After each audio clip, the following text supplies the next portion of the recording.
it is. It's just super chill.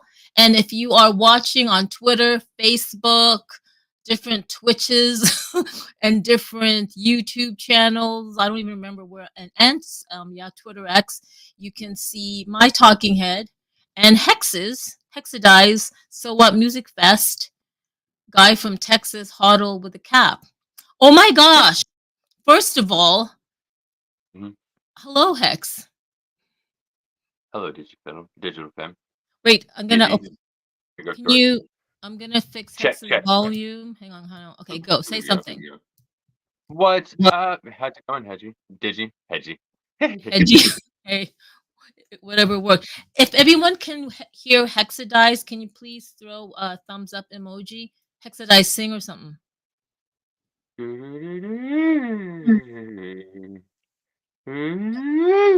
Check, check. Mike, check. I got a Webby and X. What's a Webby social? Okay, so you real like I know we're gonna mic check, but Webby social if we can. Like you did a Webby social thing, like that is his thing. Is it the It's same as Creative Brandon? Owls. Yeah, You know the guy Eric from Creative yeah, Owls. yeah. Is launching right now. It's in beta test. Webby Social. It's a platform. It's almost like the Web3. It's almost like the LinkedIn of Web3. The Okay. LinkedIn of Web3. The Facebook. I could be wrong, but I'm loving it. So when he said in the Web3 Leader Summit, he Mhm. did announce it. And Yep. then he also sent a link after to join the beta testing group. Yeah. So I did, and I think you did as well. Yeah. And then Yeah. I got a reminder invite. So I Yeah. got to test it yesterday and I loved it. Like I really, really did. So Webby Social, shout out to Webby Social and Creative Owls, Eric. I'm loving this. Like it was, I can't wait. And it's just still beta testing and hasn't really launched live yet. And it was like Yeah. seamless. I actually no, I didn't live stream. I recorded Webby Social, Eric. I recorded my process of beta testing it. So it was like about 35 minutes of video. I didn't live stream it because I know it's like a secret kind of thing. It's not stealth, but it's still in a private But it's beta. still there.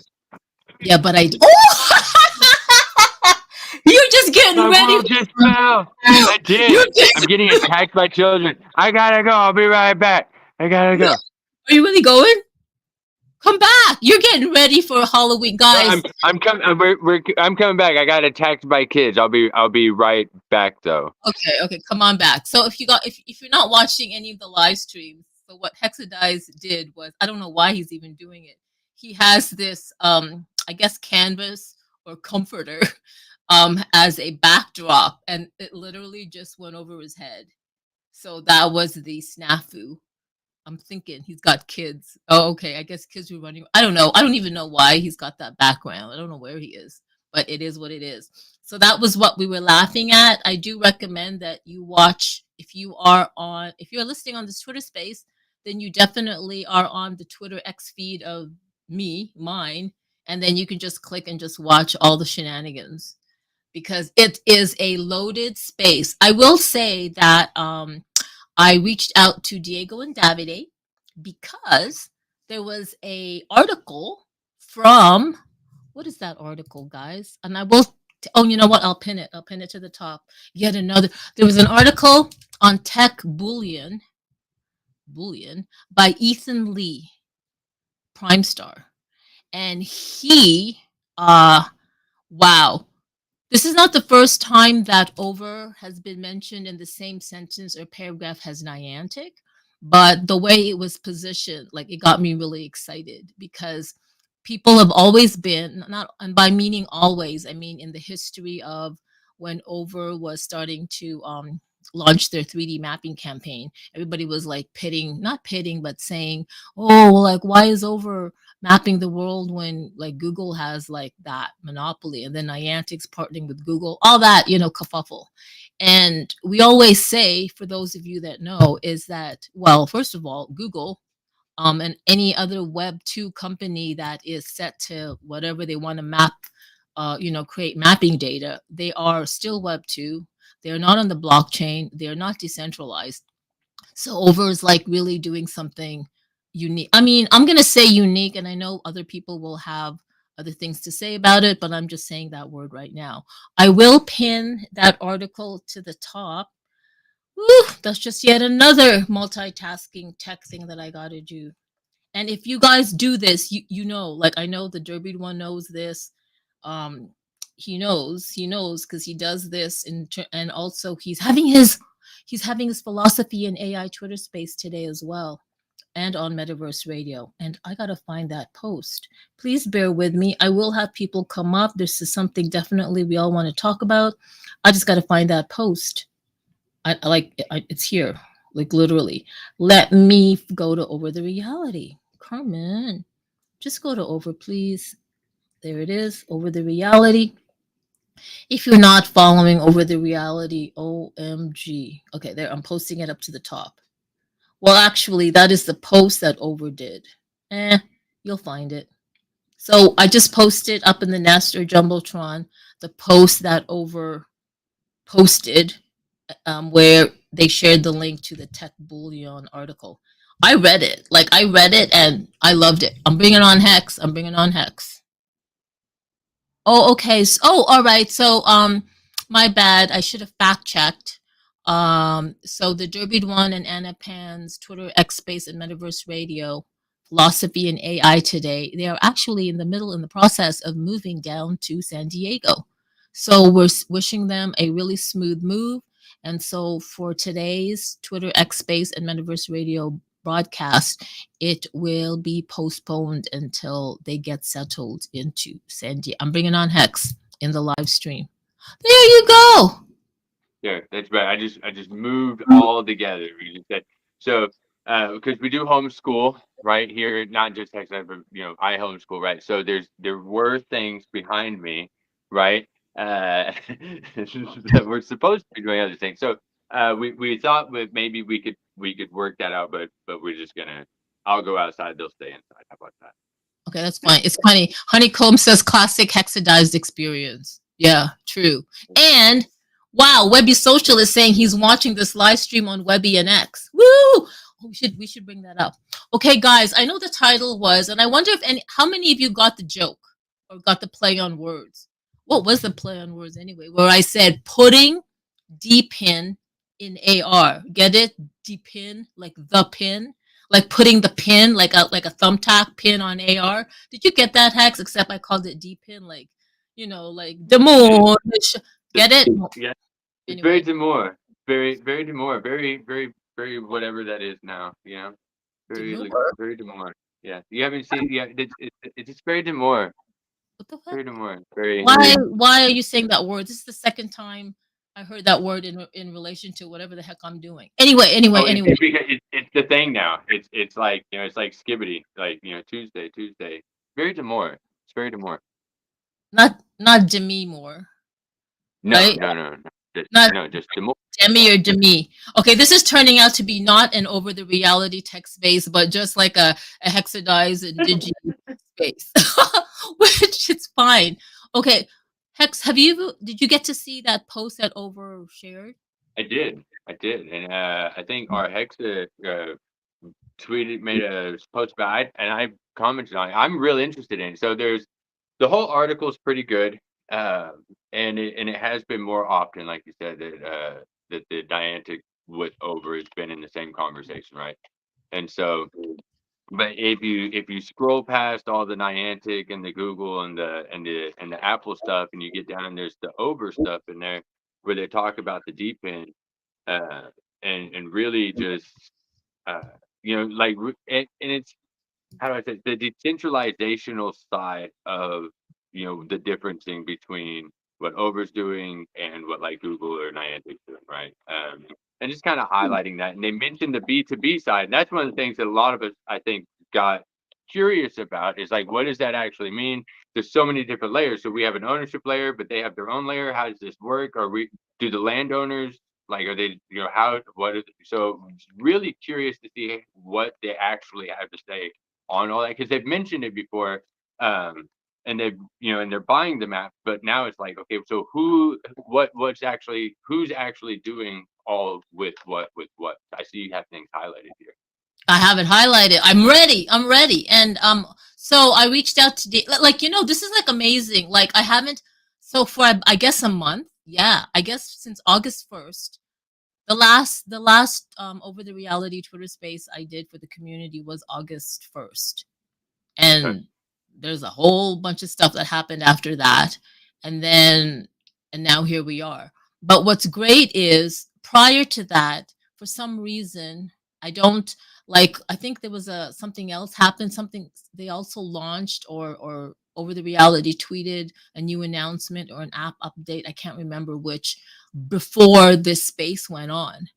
And then I was able to reach out to Diego and Davide, and I think Diego ended up coming on, and then Diego ended up coming on. So I don't know. I think the stars are aligned with me because like my life is so easy. I mean, literally, I was like, oh, okay, let's do a space tomorrow. It's time.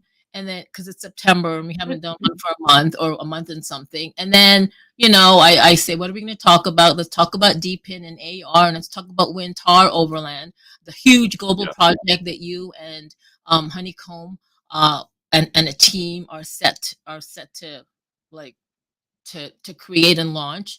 And then I wake up and then I check the whatever the socials for over, and I'm like, what? And I look at it and I'm like, it could not get any better.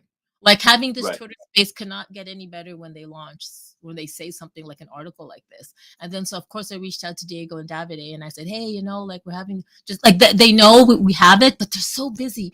And you wonder why. Like you wonder Mm. why they're so busy when they come up with things like this. So you know what I mean? They're not like just like they're deep in the weeds and they're like 10 toes down. And so I'm like, wow. So Diego kindly reached out back and then said he apologizes and he said unfortunately they are deep in meetings, but he will be able to join next week in the Twitter over to community space, same time. It's going to be 12 p.m. if you're living in the East New York, that Eastern Seaboard, whatever you call it. And yeah, he'll be joining us. So if you have all these questions, you can save them for next week when you can ask Diego, what in the world, what do you guys mean by this B2B, Right. platform integration for 3D immersive mapping? However, we can still speculate because we know we do. And I would love to bring up, uh, I'm bringing up our Hexa. Yeah. I'm bringing up our Hexa because Yeah. I know he's got a lot to say with this, I know he's excited about this. Right. I'm excited about it. And you know what? Hex, you and everybody else for 3 years have been wanting something like this. I mean, granted, there wasn't 3D mapping back in But we 2020. don't know what this is yet. Like like I want to know what this is. Well, what do you think it is? Let's Well, I read don't it. know. That's the curiosity side. What does it say? Well, it says, I'm just gonna like skip over the whole stuff because you should know, but I'm Yeah. gonna. So here it is. If you're watching in the live stream, there is a link in the nest/jumbotron. Read the article. Read it with us. Read it with me. It says in the coming months, Over is set to launch a B2B program Right. enabling third-party software, whoa, and communication agencies to tap into its extensive, 3D mapping platform. Like that's a loaded sentence. There's a Right. B2B right? There's B2B Right. It program. could be anything. It doesn't say anything yet. Has It a says what it does say is it does say what they've been saying, right? That there is a B2B, the maps are going to be used, right? And that it is going to be accessible. They have been buying the maps for a public use reason, right? What that is, we don't necessarily know yet. We do know it's the B2B side. They said there's the three different layers in the white paper, right? All yes. this is in there in the white paper, right? So still very curious, what is the B2B? Okay, so what so I'm okay. So there's the three there's the private layer which we own. We own our overlands, correct? Okay. And then there is the mapping layer, right? First floor, yeah, Which okay. is what the mapping in 3D campaign launched December 2023, and then this whole uh map to earn, creating 3D detailed 3D mapping data with your phone with the Gaussian splatting and visual positioning system, whatever. So Right. what the other third layer is the public layer. And I know it's been said in the different blogs and Diego has been saying, so the public layer is offered to like what? So we're thinking governments, like utility Right. companies, things like that. And then I remember somebody said, well, if I own the city hall, like if I own city hall in, like, let's say Toronto, and Right. the city of Toronto wants to buy that layer, like how's that going to be? Because I own it.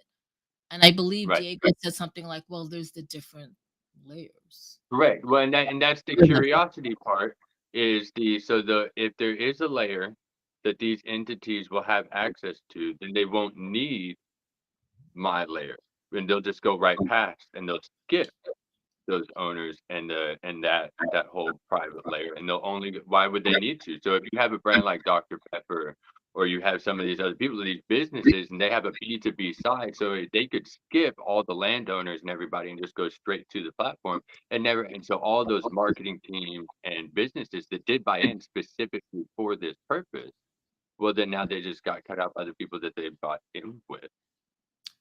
Okay, okay. So that's one thing. Or, or, or they could, if they make that public layer, so like let's say all these maps that they bought, everyone has access to that. So that let's say I do want to go rent that virtual layer, that digital layer on that land, I can have access to that location's map, that map location, right? Because the platform already owns it. So I don't have to worry about trying to go buy it, trying to rent it. So let's say it's somewhere like the Eiffel Tower, right? Somewhere that is famous, and I am the Eiffel Tower. I want to own that.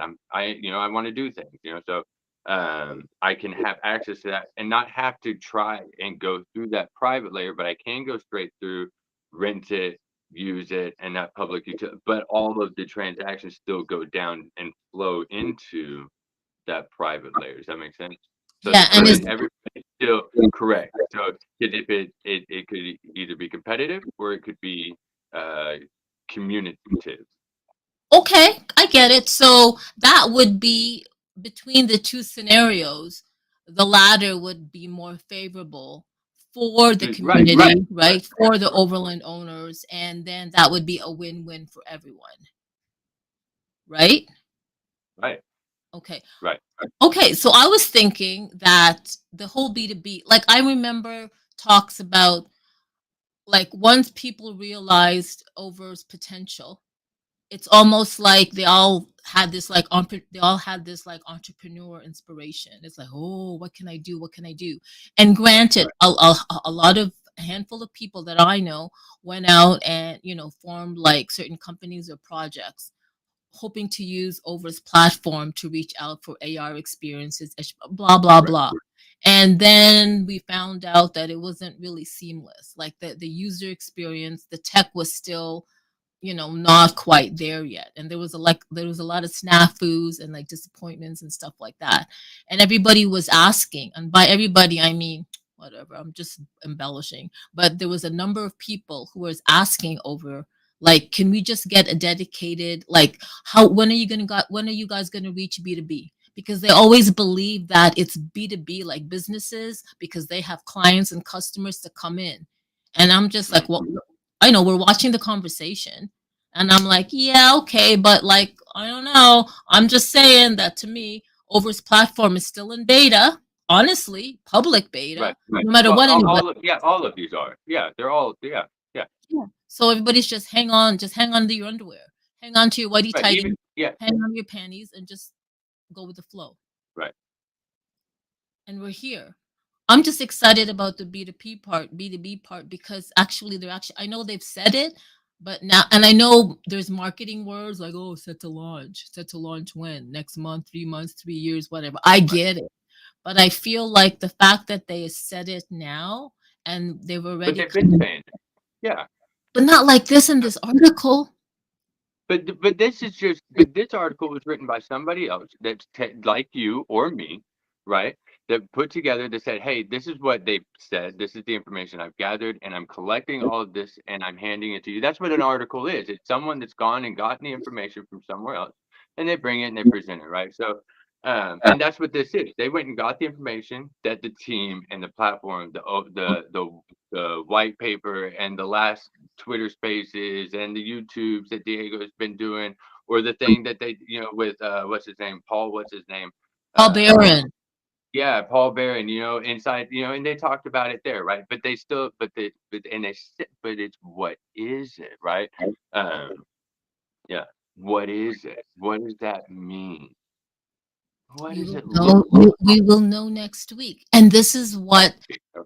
But isn't this what YouTube videos are all about? They take like some random thing on the internet and they just talk about it like blah, blah, blah, blah, and then they have it's like clickbait and stuff like that and whatever. But Right. this is a great discussion. So our Hexa, thank you so much for like just hanging in there. Do you want to join the live stream? If you do, just DM me and I'll bring you in, man. I'll bring up the link because Right. the more the merrier. The more talking heads, the merrier. Our Hexa, you got the mic, sir. Woo-hoo. I won't join the live stream. I've not done my hair today, so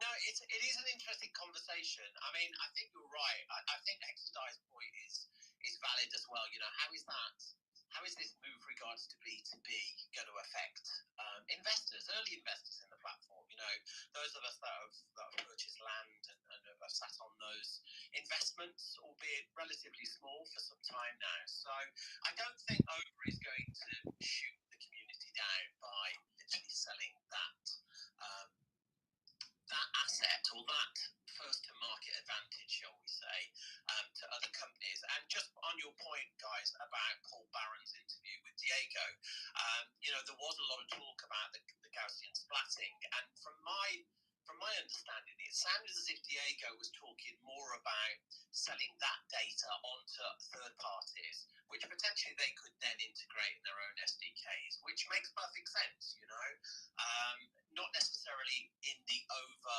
environment, but using that technology and that mapping for them to utilize in their own way. So it is a really interesting mechanic, and I think we've talked many, many times over many, many hours about how the dots are going to connect. And I think it's about time. I think the timing is right. We've talked previously with Niantic's charge and their Gaussian splatting and Google and what they're trying to do. And I think also from a my background is retail and fashion. There's been lots of moves in bridging the gaps and bringing this interoperability, shall we say, with commerce and consumers and gaming and a digital environment. And, last year, earlier on this year, should I say, Roblox, 77 million daily active users, let's take into consideration, obviously welcomed the likes of Walmart. And then last week they announced that they've just done a partnership which they're going to trial at the end of this year to go live at the start of next year with Shopify. So I think what is going to happen is there is going to be more real world businesses looking at digital playgrounds, shall we say, to converse and to engage and to onboard and to do business with consumers. So there is this, hopefully, a perfect storm.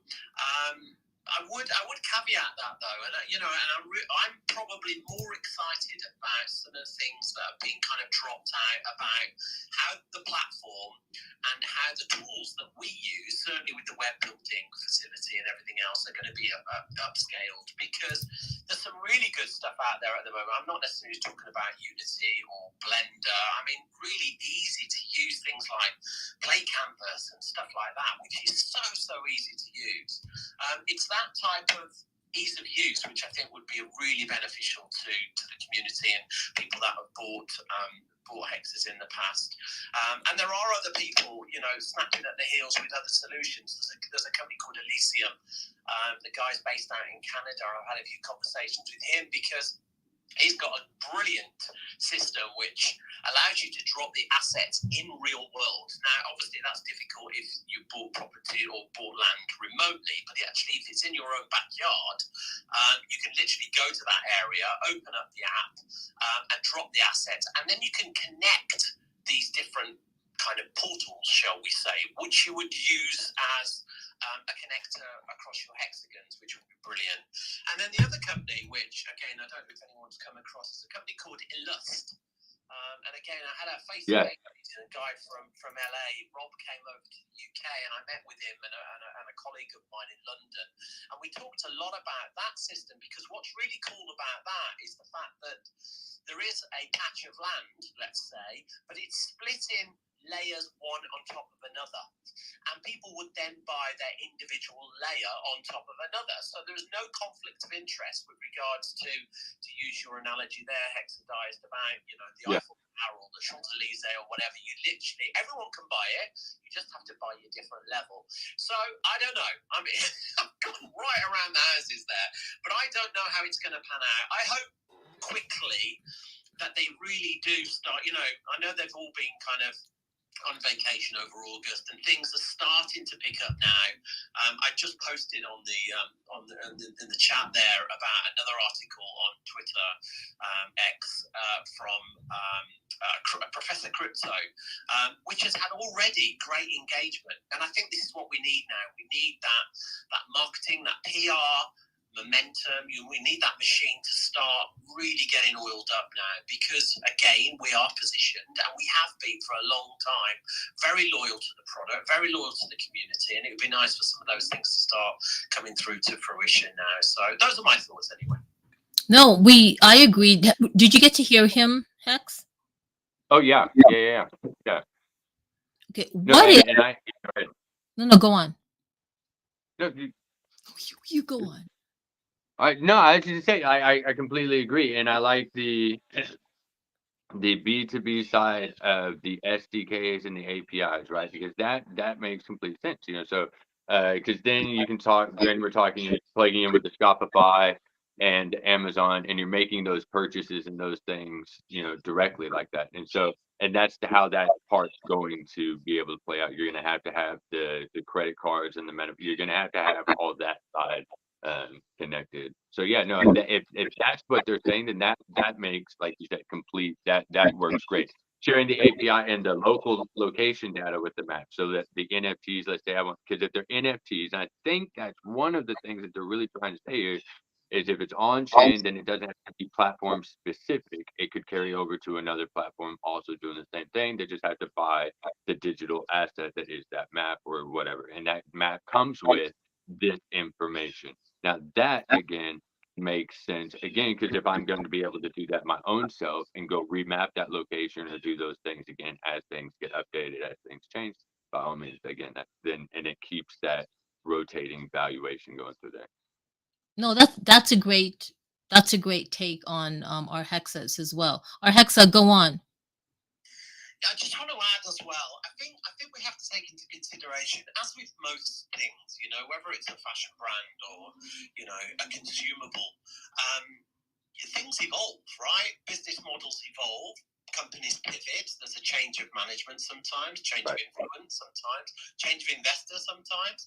And I think, and this is not with any disrespect to the team at Over, because I love what they've done, and you know, but there has been some really good moves from some other companies, and I would like to think that these guys, the guys in Italy, have adapted their play. They've not necessarily released everything, and hopefully over the next couple of months we will see a change of not change of business model, but an understanding of what they're good at and what they've done well previously, because we have to be building on the successes from a product perspective of what has worked, what has sold to the community, and what has the potential to sell to the end consumer. And that always is the detriment of something else. And it might be the marketplace, it might be a whole host of different things, and that's okay. But what we can't be doing, or what the company can't be doing, is trying to offer everything to everybody.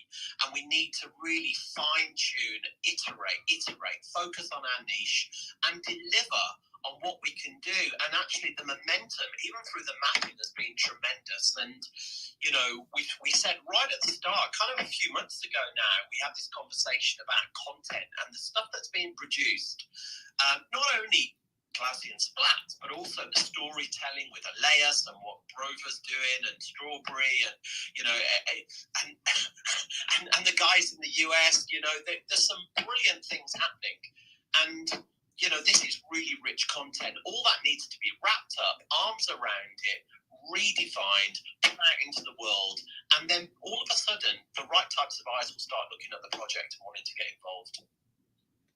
Oh no, that's a great what you said. I agree with you. Like I believe we all agree with you. It's been said before, and that would totally be ideal. Hex is smiling because we know we're not like what do we say? We're not the I forgot what we said. Anyway, guys, check this out. What if, okay? What if this B2B platform and the ability to like onboard third party software, whatever that is in the article, what if it's like, let's say I was an agency or whoever I was, and a third party person or whatever. So I was aware that this spatial computing platform that has literally an augmented reality or XR digital canvas over the world that's geolocated. What if I find out about it and I'm like, okay, so what can we do? I'm going to create AR experiences for my client, Dr. Pepper. Okay, let's just say, and in Texas. So I want to first go to Houston and have like something along Houston's Main Street right by Rice University. I'm saying this because I lived in Houston, so I know the logistics and stuff like that. And have like this whole Dr. Pepper experience all the way down to like the downtown Houston through Rice University, Herman Park, all the way past Texas Medical Center down to the Reliance Stadium, right? Yeah. Where it's going to be huge. Like that's the path I know in H Town. So, okay, so now I look, and then what if in this B2B platform, I get to see all the hexagons that are owned, that are mapped? And what if I noticed that there's somebody that had bought up a Reliance Stadium? So, what if the platform, this B2B platform, could also has a feature where third party people or businesses can look to see, like it's kind of like what Hex said. I want an AR experience for Dr. Pepper in the Reliance Stadium. I see that the Reliance Stadium is bought and owned by some guy named Hexadized. So there's that communication where I can reach out, and there is that transaction dialogue. I don't know. What if it's like that? It's almost like what is like Zillow or all these real estate Right. places that or the multi listings where you get to choose a house, a property, and anybody, a listing agent, a broker, somebody that's repping someone from Europe, sight unseen, wanting to buy property in LA, goes to the property and say, yeah, we'll take it. What if it involves or has a feature like that? I'm just saying.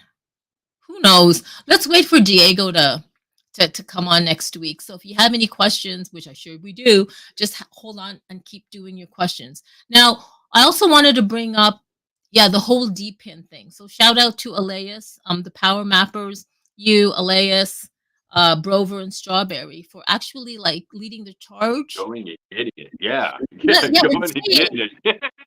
and not just showing the use case of DePIN and mapping the world, but map to earn, but also like what you can do, turn around, earning all these over rewards in addition to that whole spin the wheel thing. So I was thinking last night, I know that Elias has onboarded the Xenu community, trying to get them to map the world so that they can take over tokens and then switch it to nets. It's a whole thing, like like Nets is a token for the layer one mainnets blockchain, blah, blah, blah. But then I was thinking, okay, no, that's great. That's great for the people because nobody's going to tell you what you can do with your crypto.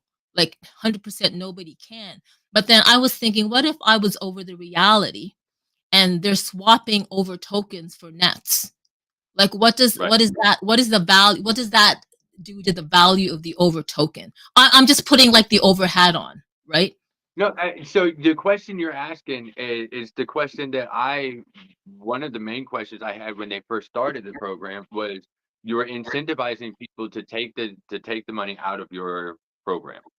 Like you're literally you're marketing, you're advertising to people that you know are going to take that Mhm. money, and they're going to take it and they're going to go. They're not here for your platform. They're here for the free tokens, and then they're going to go, which is okay if the only thing you want is the map.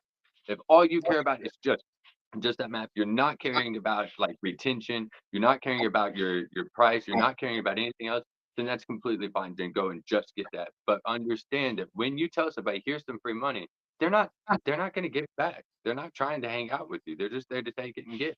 They didn't know you before. They're not going to know you after. They just want to They're take going the to go to money the and next run. guy. They're going to go to the next free airdrop. They're going to go to the next one. To that. How? They're not Yes. here to build with you. They're not here to build with you. Like now to the Xenu community's credit, it's a different breed in there. All right. So most of those people they might take that, go buy their Xenu, okay? But then their ultimate play is going to end up being they're still here to build for the future. So it's a different type of rotating door over there, where they're not just taking it out not to bring it back. They're taking it out so that they can build with everyone together, right? Yes. It's a good thing you That point. there's a difference between just taking it and then going and then taking it to build together. Yeah. No. I'm glad you mentioned that because I know that with a lot of the people in the Xenu mainnets community who have gotten into mapping, they're starting to understand that there are overlands to buy and own. Right. There is like AR XR is going to be huge, and then when you add on an AI layer, so they're starting. It's almost like planting their seed and getting them to like, okay, I'm mapping, but then I can also own what? And shout out to Mark Zenu, who's also like, like starting to come across to this. So I was thinking about this last night. I was thinking about, wow, that's great what Elias is doing. People are taking their over rewards. Some, like he is, whatever, right? Like some Right. people. No, I get it. I cashed mine out too. I cashed mine out and bought some other stuff. But I was I thinking went and last. paid an artist so they could get in Wonderland. Like I took the tokens from there and then we're putting it back into. But yeah, I cashed out. I lost my 5% boost. No, but you said the key thing. It's like, sure, go ahead and cash out your over tokens, but then put it back in and buy overlands, which is like what you were doing. Like, what if there is an incentive where if you take your over token, I don't know. I know we've been asked, I don't know. I'm just I saying, get what if for those people who are earning over tokens and you cash it out, but then you put it back into the platform and buy more overlands that you can map. So there's that right. cycle. And then hope maybe they can say that with your over tokens from your mapping rewards, if you're going to buy an overland, if you're going to buy one overland, you get this discount. If you're going to buy 5 overlands, you know what I'm talking about. I don't know. Like, I'm just Yeah, thinking, I can why see don't they it. do that? I see it because I think most of the lands that are left unbought are going to be like I mean there might be some like there's probably a couple out there that are just like unicorn lands, you're just like dang, nobody got that, but I think most of the prime spots, right? I mean New York spot up. I know there's spots up here in Dallas that are still available, but like I mean the stadiums are gone, right? Your main art museums are gone, right? But I do think, so if you're getting, because where it would be expensive for me to take cash, put it in, right, and then go buy that overlay. But if I'm getting free over tokens anyways, and then I just stack those up, I mean, you could probably get some of that prime real estate and not actually spend any money. You might be able to get like that entrance to the stadium just because you have 5,000 over tokens that you got from. That's a good see. You know what I mean? Oh, he's thinking. I guess it's that hex thinking. Oh, Right, our hexa. Sorry. I'm like totally, like one on one with hex. That's okay. That's okay. I think it's a good point about an incentive for to put in the efforts back into the platform. Um, I would be really disappointed, obviously, because I think I've got 330 hexes, which I know is not a huge amount compared to some of the people that went out early doors and just literally. And I know Elias wants to speak because he's out in Spain at the moment, and he's been trying to get hold of the mic. Carmen, for some reason, he's not been able to connect. So, Oh, sorry. I'm not sorry. I'm not seeing any requests. right, Let me add them. And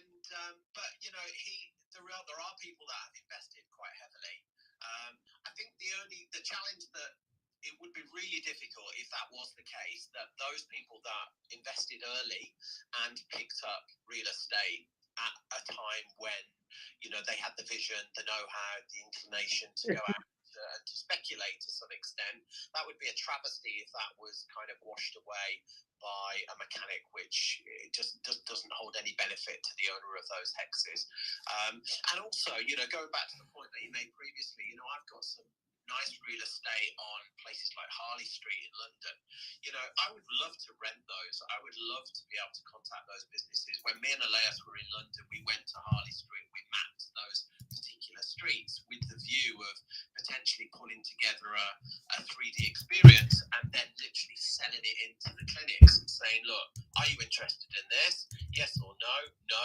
Go, okay, I'll knock on the purple next door. So, you know, there are opportunities to kind of hustle it and move that interest along a little bit. However, we've still got to wait for the market to wake up and to be understanding of what we're trying to do. So again, it's a difficult one, because I think if we have this conversation in 6 months' time, and it wasn't too long ago where we were saying, if we have this conversation in 3 years' time, but the velocity is insane. So I think we are getting very, very close to a lot more understanding of what we're trying to do here. I'm sure the moral status and the moral kind of bearing of over the reality will go back to those people that invested. You know, the crypto space, the Web3 space, it's all about community, it's all about decentralization, and actually from a PR perspective it would be a disaster if that wasn't managed well. But yeah, I'm hopeful and, you know, dedicated to the process, and looking forward to certainly converting some of my clients and doing something in my own backyard. I own my town, and I want to do something here, and I'd love to be able to do it in OVR because I own it. It's as simple as that. So. No, I'm glad you brought that up. I don't see Elias's, and I sent him a request. Elias, can you please drop off and then come back? Maybe that'll work. It's insane. So shout out to Helen Cantu. I don't mean to dox her, but she lives in southern Texas, where I used to live for 5 years. And I know that I have bought up OVRLands in that city. So, but that city is also thriving. They just don't know about OVR. And they have like, you know, like a state, like it's huge. Come on, like football and all this stuff and events. They have like a convention center, city hall, everything, right? Parades, all that stuff. So there's still opportunity to like buy OVRLand, just because you're not New York City Central Park, right? Or Ghirardelli Square. There are still cities that don't know about. I mean, did anybody buy up Nantucket? I don't know. I'm just saying that because I saw. Why am I mentioning Nantucket? I don't know. It's I was watching like that. Yeah. Sorry, I was watching The Perfect Couple on Netflix. Anyway, is okay there. From Nantucket, it's the perfect. You know, the other thing which I spent a lot of time doing, you know, because I know the value of retail, and I know the value of retail environments. The key locations for me, and I've done a lot. I've gone all across a lot of the malls in Abu Dhabi and Dubai and all those types of things, you know, and the main malls are gone, right? They've been gone for some time. But I've just put my gatekeeper head on and just gone out and bought the entrances. And I think I might have mentioned this before, because all the car parks, all the parts of Paddington Station, which I know the smokers go out whilst they're waiting for their train. So I think there are pockets of opportunities that you don't always think about. You know, you look at a stadium. For me, I again, this is just my personal opinion, I don't see the point of buying a piece of Wembley Stadium, the grass. I just don't get it.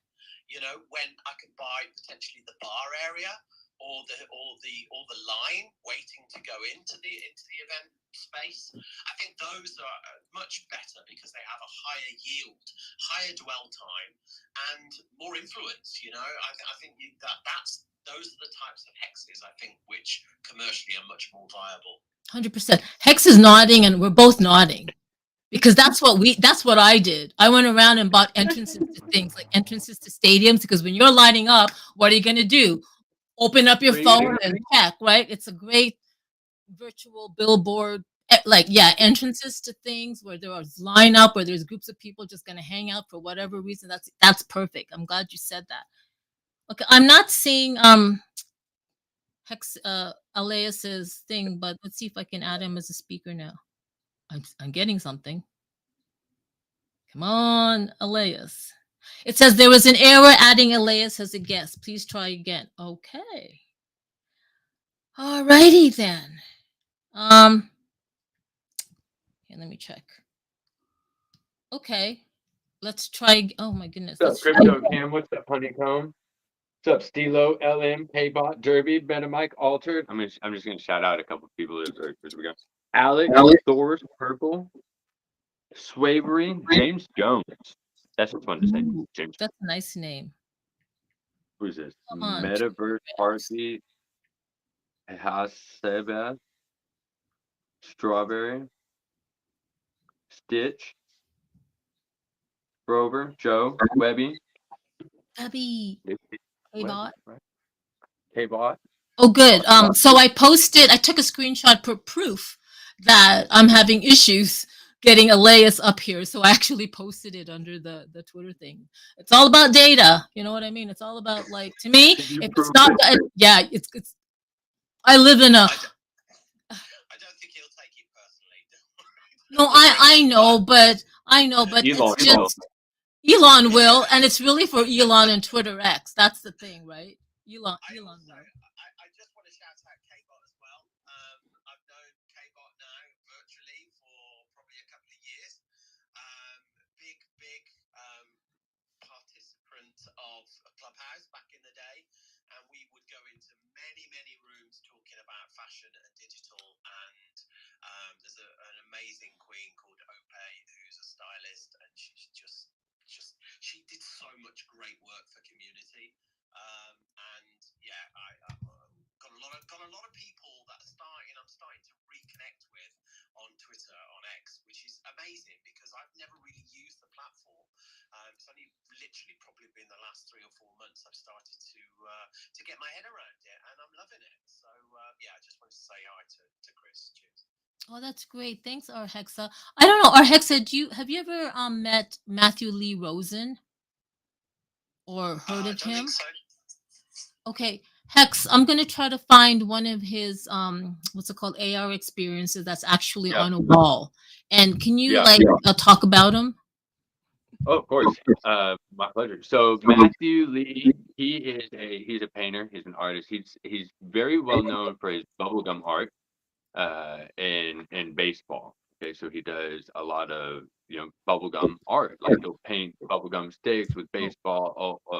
He does a lot of tributes. He's one of the Major League Baseball official artists.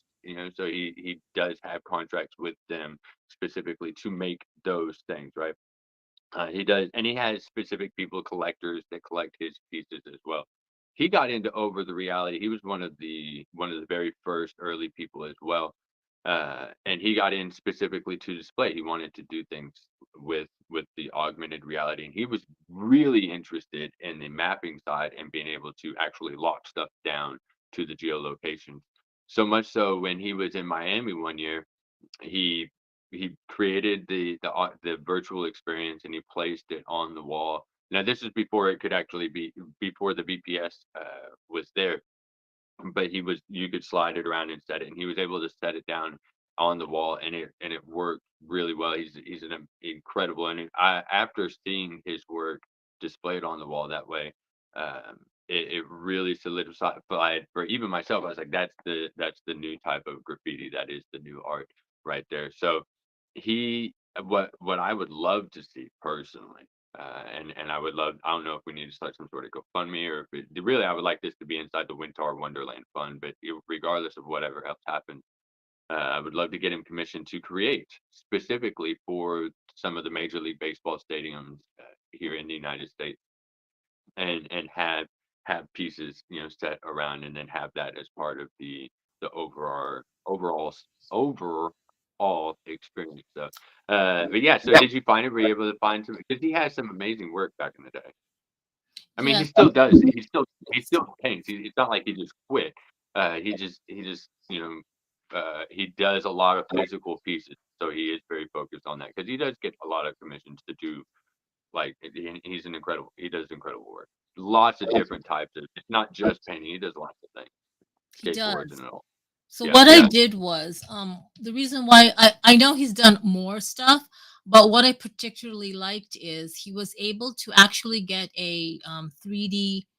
It's the older woman for Chicago. Her name is Lori Lightfoot. Yeah. So he Yeah. created her I guess her image, and he actually put it against a real life building brick wall.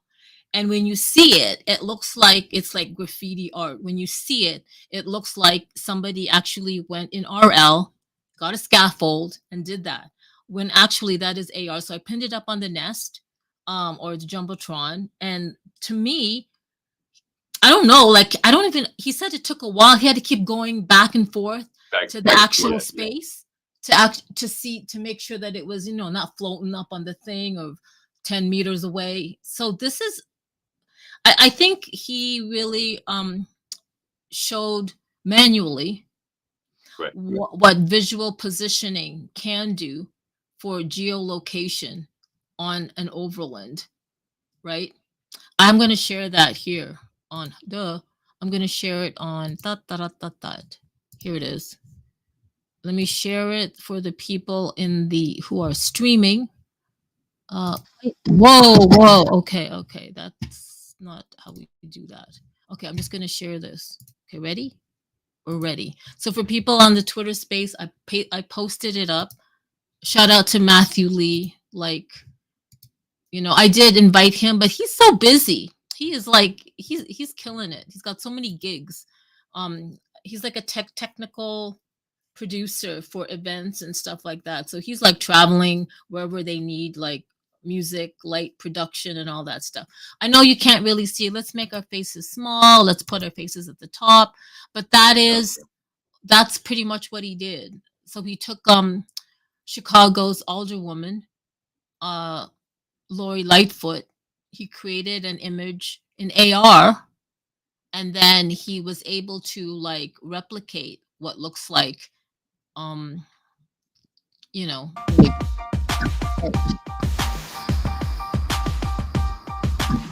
alrighty then. What's going on? Okay, there, I muted it. So there you go. I'm pretty sure we'll get Matthew in one of our spaces. He's just so busy. I reached out to him like, I don't know, 11 o'clock at night, just and sent him the link and stuff like that. And he's just so busy, he'll probably see it. But yeah, yeah. All right. So it's like almost top of the hour. Almost. About a minute. Shout out to LM Conrad again. Steelo, I saw you, man. Your Web3 your Super Wednesdays are really cool on Spatial. I'm so glad I get to join. I really like once I found out about them, I said, "Oh my God, he's having Dope Steelo's having these Super Wednesdays where he live streams and DJs." Live streams his beats, and he just like dropped a new song called Xanadu, which I totally loved, and we're dancing it up in a desert with 2D A Max. It's 11 a.m. It's time to stand. Okay, hey Google, stop. So shout out to Altered Alley, K-Bot. Thank you so much for joining. Purple Lioness. Honeycomb, the derbied one, of course. Can't wait for you guys to get settled in SD. Crypto Cam, so nice to see you. Hey Tech Mental, MetaMike. Oh, I'm so glad MetaMike is here. Mins, Tukamanga, haven't seen you in a while. How you doing? James Jones. I like that name, James Jones. It sounds like, what is that? James Jones kind of sounds like, I'm thinking of James Earl Jones. I know. Star Wars. Every time I see that, I'm thinking James Jones is here. Maybe it is him. No, he's rest in peace. Where was I? I don't know. It was just a couple days ago. Like it just happened. It was like it just I know shocked I don't think the rest of the world even believes it because to be honest, his voice is everywhere anyways. Nobody's ever gonna know. It's like there's no way. James Earl Jones is in my opinion could be like the first like real like will never actually leave because he's everywhere. He's like everybody's like Kevin Bacon. Nah, James Earl Jones. I didn't even know, Hex. Everything. That's His voice is crazy. everything. Yeah. Oh Sad day. wow. Okay. Wow. Swavery. Hey Swavery. My all the way from TO. Brover, thank you for joining with Strawberry and hanging out and just chilling. Pesaheba. Ooh, I always like this guy because he's always on with Over. He shares, he comments, everything. He's almost like you, Hex. He's like you. Oh, Webby Social, thank you so much. Guys, please follow Webby Social if you want to get into the to get into the beta testing of the Webby Social platform. To me, it's like the Meta slash Facebook, LinkedIn of Web3. It's like seamless. It's almost like the user interface where you can create a profile, you can upload your featured content, you can alert people for upcoming events. And then there's also tokens involved and you can earn badges. It's a really, it's a promising platform and I can't wait to see how it evolves because from what I've seen initially when I tested it out last night, it was like, wow, where is this going? Because it's exactly Right. something, and it's very Web3 centric, which we don't have that. There is nothing like that. So that I'm just saying. Hey, Code by MD, thank you for joining. I'm gonna follow you guys. Follow. Oh, Alex from Over the Reality, our head community manager. I'm so glad he's here. Hey, Metaverse. Heartbeat. Ooh, Metaverse Heartbeat and Stitch Films. So glad you're here. Where did Elias go? Can we just let's try one more time? Okay. Come on, Elias. It says he can now speak. Come on, Elias. Elias, Do it. it's connecting. It's connecting. Come on. There we go. Oh, he's on speaker. Elias. Hola. Oh my God! Thank you so much. I don't know what is happening with this technology. I was popping out of the app and the browser and etc., but it never happened. So hope it's not the noise here is not that bad. I'm here mapping Granite, the city center. I was mapping Alhambra yesterday and the day before, and also Saturday, Sunday I was here in the city center. This country is fantastic, to be honest. With every single beer I got free food. I can't believe that thing. You know, like. Oh my God. You know what? Go back rolling home, you know. Oh, I'm so glad you got to be at Alhambra because you said that's one of your main places that you wanted to map because it's so special for you and your community, and it's a huge special place in Spain. And now I'm wondering, dude, bruh, if you're out there mapping, which he always is, it's no wonder maybe it's a connection thing. That's all. But I'm just so glad you were able to join and that you are actually in Alhambra, Spain doing what you're doing and stop posting these beautiful food pics. Because it's like, come on, man. So good to Live on ramen here, and you're living like a king. You can imagine how cheap is this thing here. You know? I'm just thinking how long it will take me to move here because I don't think it will be so long. Oh, are you really thinking of moving to Spain? Well, it's a little bit cheaper for me. The same language, and not just because of that. Well, it's closer for the rest of the Europa. It's the same thing. So, anyways, I won't leave my job in the Intel factory. So it won't happen for a few years for sure.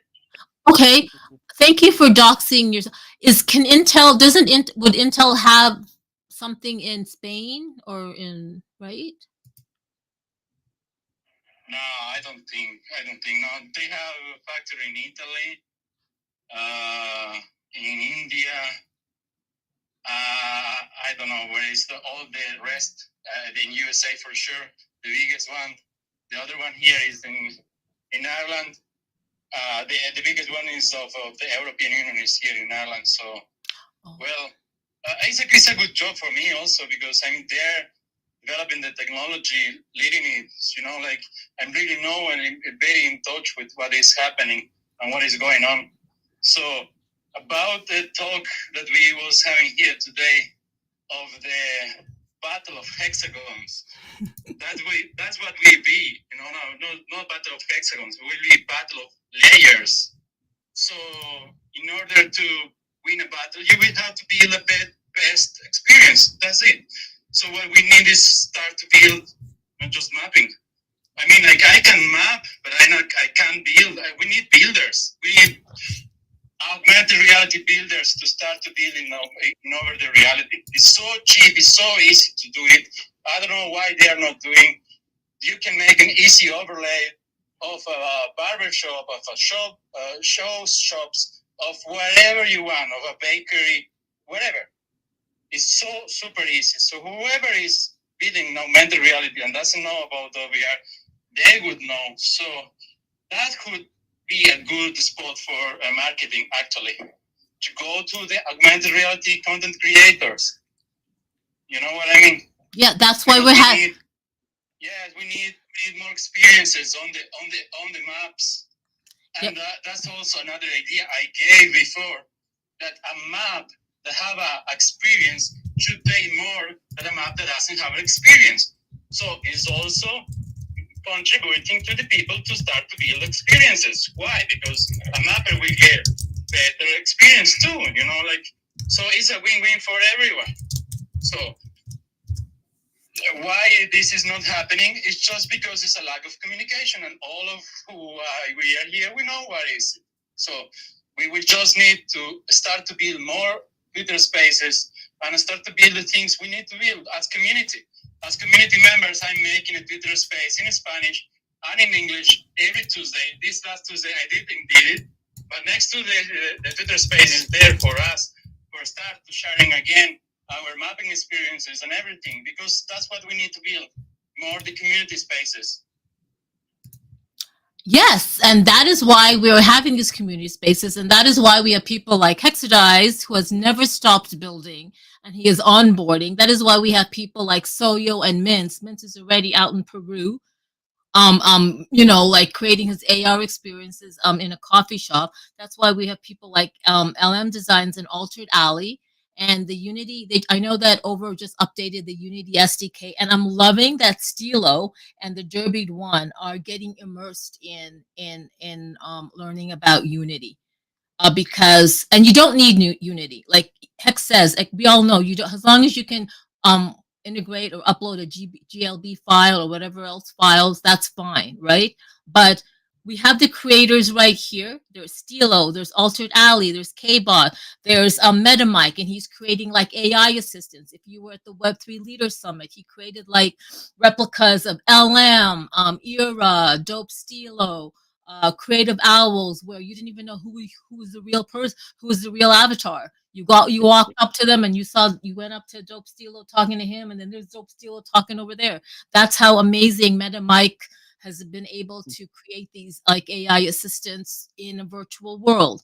So no, we hear you, Elias. This is not the first time of these content creators like Hexadot, like Matthew Lee Rosen, I would say. And there was, who's that other guy from Colombia, Hex, the one who actually showed what can be done. He was like a VFX, and he worked with Avatar. Oh yeah, it was Z. Shout out to him. Yeah, he's the one that actually started the SDK Telegram group. It was not all that was not an official channel until there was enough people in there, and then it became an official channel, and then took it over. And I'm not sure if they bought. I'm not sure all the how, but yeah, now he's not even in it anymore, and it's Mert that runs it. But yeah, so yeah, it was. Well, shout out to him in 2020, right? 2020, he was building these VFX. He was doing crazy. Yeah. Crazy things. So no. This whole augmented reality, why aren't content creators knowing about over the reality? They know about over the reality. We have them sitting here. It's just a matter of, like I said. No. Bruce Lee. There was Water. 1,000 of us at one time. Yeah.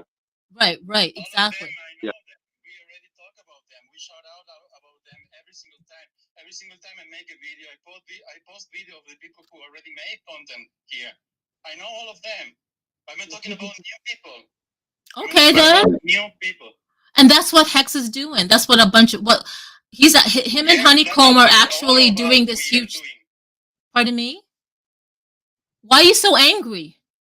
No, I'm here outside. I'm here outside. It's too much noise. Bruh, you've got this angry energy, so just chill. If anybody, you know what I mean? Like, I don't know why you're so angry. It's like, what? Why don't you go out and create? K-Bot's laughing. No, I hear you. I hear you. Like, so why don't people know about it? They'll know if they know. Are you trying to say, okay, because I'm wearing the Over t-shirt and I do represent the Over team, let's have this conversation. Are you trying to say what? What are you trying to say? Say it because it's recorded. You can have that opportunity to say it when Diego comes on. Like, what are you trying to say? Are you saying, Over needs more? I'm talking to the community. I'm talking to the community to start to build more things. That's it. I'm not talking to the yeah, but you just said that you just said that the people. To them. I'm just saying to the community. All the community members are here. There. Then why are you angry at the community? Why do you sound angry at the community? Because you just said that you know all these people. I'm just talking. I'm here outside in the middle of the street mapping after 8 hours. You know, like it's not just. I'm maybe listening angry, but it's just because I'm here walking last 8 hours. Bruh, you know what? You're like a typical man. Eat, put some food in your stomach, drink some water, and take care of yourself. Okay, Altered Alley. Sorry, I don't mean to be sexist, but isn't that true? Like hangry. Why are you hangry? I think you're hangry. If you I don't know. I don't know. My wife can get kind of as angry as I can. We'll be in the car. I don't tell her. I don't go. I think you're. I just end up just pulling through somewhere. But yes, no. I just say. I know for a fact when I lose my temper, I'm probably just hungry. I know. Me too. No, I hear you, Hex. It's just like I was wondering, like, what is this? All this? What is this energy? Oh, you didn't eat. Okay, go ahead and eat. And LM's laughing. Webby Social, I'm bringing you up. Please work. And then I'm also bringing up Tech Mental because when Elias is saying, why aren't people creating, and at the same paragraph he says, oh yeah, I know these creators. I always tag them. So what are you doing? Are you telling them to create more stuff on Over when there are so many things that LM Designs has created? It's there in the app. There's so many amazing things that Altered Alley, George Allen Walker, Hexadize has created. It's all there. They've already created, but they're also just creating on Spatial, Crypto Voxel. They're creating in other places too. So I was just wondering why. I don't know. I'm just saying. And this is what the community is all about. Where did Hex go? He dropped off. Oh, battery. Oh, I think he's okay. Hex. He's playing with me. Webby Social, come on up. So good to see you. Hey, Webby Social, you have the mic. I wonder. Oh, come on, Twitter X. Webby Social, you can come up and speak. Or maybe there's some issues because it's Twitter X. Oh, he dropped down his listener. Testing. Oh yeah, Tech Mental, come on up. You've got the mic. Hey, listen. I don't know how I just got through the door. It's just a lot of craziness right now. But yeah, I love the energy in the room. I'm a bit of on the fence. And I as a student, as a disciple of art, you know, I like to listen to and learn from what people are doing within this platform. You know, I come from a background of, you know, doing kind of what you guys are talking about over on Super World, you know, where I have my plots, where I have my activations, where I have, you know, my AR anchors. And I saw the growing pains that happen over there as well, you know, and what you guys were talking about earlier on how the community is getting together and how there's a push for certain things and waiting for information. That comes with a lot of, startups. That comes with a lot of, when you're trying to really push the margins to go to another plane that maybe investors don't know, and maybe investors feel very comfortable where they are, but the reality is, that it's about pushing the margins, and it's really up to the community to keep pushing those margins, because the reality is that as an artist, whether you're 3D, AR, MR, AI, or whatever label you like to wear, your responsibility, our responsibility is to have our art throughout the metaverse in every virtual world. It's like almost think about your watermark on every channel, on every satellite, and every cable company. Where it's like, oh, it doesn't matter what channel they're in. I could see Hex, I could see Altered Alley, I could see everybody's stuff. And the work that I see Elias putting in, I look at his videos, I see the work he puts in. I put in my 1,000 hours in Superworld as well, where I get thrown out of places. What are you doing? You can't take pictures here. I go, actually, I'm not taking pictures. I'm actually enabling something. I'm adding something here. And I educate them. I'm showing, look, I'm putting this logo here floating. Oh, wow, that's cool. How can I do that? Oh, look, this is actually Web3. This is blah, blah, blah. You educate. Some people don't care. Some people are like, whatever, get out of here.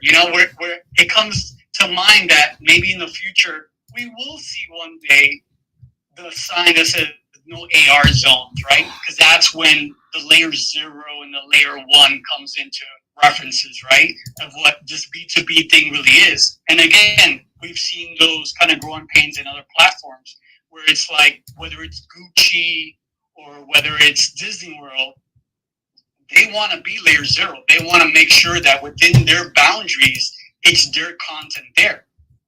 So it's really interesting, and I'm learning from you guys, learning to see what you guys are doing on this end, because I have a lot of content, I have a lot of art, music, videos, and just a lot of stuff that I've worked on for the past 25, 30 years that I would love to bring over, and I'm not sure if Elias is still on the stage. I wanted to ask him a couple of questions there, but is Hex still on there? Yeah, I think Hex is in there. Yeah, Hex is on. Anybody there? Yeah, Hex is here. Can you hear me? Oh, okay, cool.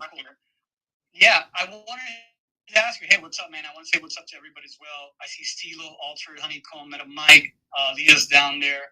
Yeah, I wanted to know, is there any difference within, and what is the incentive of actually grabbing a plot, a Hex, within Over and putting your AR assets in there? Do you need to own the plot in order for your activations to be visible there? And I just want to know the difference, because I know the way it works in other platforms, and I want to kind of to get more accustomed to how it is here. And once you are, the layer owner, does it come with any type of incentives or any type of content fields that you kind of master being that is in your layer? And by that, I mean where you guys are heading next, right? Where if that area, as you guys were talking about, you have entries to certain sports establishments, is that going to trickle down into the actual owner of the plot, and where the AR activations are still there? So these are just a couple of questions I had for you guys. Good questions. And I think, the ownership, why own it, right, kind of thing. Do you have to own it to put something there? No, you can rent it, right? So if, let's say, I own the spot, you want to use the spot, you can rent the spot. That is, as far as I understand, all of them automatically. So just in case, like, say, I own the spot, you want to use the spot, but I never even check my profile to see if somebody's trying to do something with it because I forgot about it, right? Whatever the reason, okay? Or I got locked out of my wallet, whatever, right? You can still go rent it by default, okay? There's a default cost. I, as a landowner, can go in and adjust that cost of renting, or we can make a personal agreement on it outside, right? But that can, and then I'll share with you, or you will get, okay, once you rent it, to upload whatever. The only way to do that right now is through the Unity SDK, which you have to have a specific Unity, a specific Unity version along with the SDKs, right? So you can't just use any Unity version. There's like the select one or two that you can use. So you'll need to make sure that you go through the website to have that, right? But you can upload on any hex anywhere around the world. You just rent it, okay? As a land owner, then you control, right, the virtual or the digital assets that are on there, right? So if you want it to be permanent or you want to consistently do things at that same spot, right, then the purpose of owning it may be there for you, right? You want to do something with it continually, right? And so there is that incentivization, right? As of right now, there is no kickback, there is no anything from the platform specifically saying that the owners are going to get anything or anything's going to happen, other than possibly in the future, right? And that's where the questions of what is this B2B side, right? Will that trickle down to the owners? Will those spots that do get rented or do get used on that layer, will that trickle down, or will it all go into just server fees? What does that kind of look like, right? But yeah, as of right now, the incentivization is for you, the landowner, to go and do something with it, right? Go ahead. No, so far I'm on board with everything you said, and it makes 100% sense. I love the fact of how although an owner doesn't see an alert, there's still a system in place that would go ahead and be the liaison for that interaction. That's really forward thinking and very UX, and that's where the Web3 comes in, right? Where it's like, hey, I'm not here, but my virtual assistant just took care of that transaction. I like that I really do. When it comes focus on the renting part, so I have this plot, let's say Miami Beach, and somebody goes ahead and rents it. What is that process like? When you say rent, what is there a transaction? Is there a token that goes back and forth? What is the rent part of it? Yeah, so you can do that on the actual platform. So if you go to the OVRLands website, specifically is where you'll rent, right? You want to buy the NFT or something like that, you can go do that on OpenSea, anywhere else, right? But all of the rental things, like you're talking about, happen only on their website right now, right? So you go to the website, okay? You'll pick whatever land you want, click on it. As soon as you do that, down in like the bottom right-hand corner, there's going to be an option that says, rent this, or don't, or just ignore this, but, kind of thing. But you can rent it right then and there, pay whatever it costs in the over tokens, okay? That transaction fee, those are the tokens that will be used, right?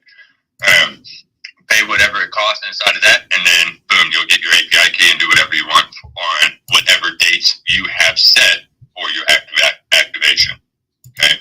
Okay, now that renting that someone just paid for, does that go to the owner, or does that go to the over administration? That goes to the owner. There is a piece of that does go to the platform, right? And that's another thing. On their marketplace, anything you sell, I think they get like a 5% off the top, right? So everything in the marketplace, and I believe they have it set where they get like 5-10% off the top of everything. That's kind of standard. I mean, you look at Sandbox and Decentraland. Yeah, that sounds dope, and it's the way all the wheels need to be greased in order for this to move forward. So that makes total sense. That sounds awesome. I really like that. That sounds very forward thinking. I'm looking forward. I got a couple of deadlines I got to knock out, but I'm looking forward to start experimenting. Start like as the topic said, bring your AR assets over. You know what I mean? Where again, I strongly feel that we need to have our content throughout the metaverse. And that's how all the virtual worlds actually connect. In concert. But yeah, I'm looking forward to see what kind of interactivity. I wanted to ask Elias and stuff because I know he's hard in it. Just when I do anchor the AR assets within there, am I getting a link out? What kind of links out am I getting within there? Is there any type of behaviors that you like from the AR assets that are anchored? I mean, can you make them move? Can you make them react when a third party approaches it? Just questions like that. Oh yeah, so just to touch on a couple of those. One, and I'll get the negative side first, okay? And Daisy's kind of touched on this when she was talking about Matthew's experience putting up that piece on the wall, right? There is a lot of back and forth, okay? Right now, currently, as it sits, it is you might be, okay, you might put it up, you might even have a map that you put something on, and all the locations as far as the virtual side look good, and then you go to the real world location, it doesn't quite pull up the right way, right? So you have to make some adjustments here and there, okay? So there's going to be some give and take, okay? So if you're going to go into this, don't plan on having a drag, drop, and go, right? It'll be drag, drop, test, drag, drop, test, drag, right? But then once that part's done, okay, as far as all your gaming mechanics that you can do inside Unity, okay, so if you say you have a proximity,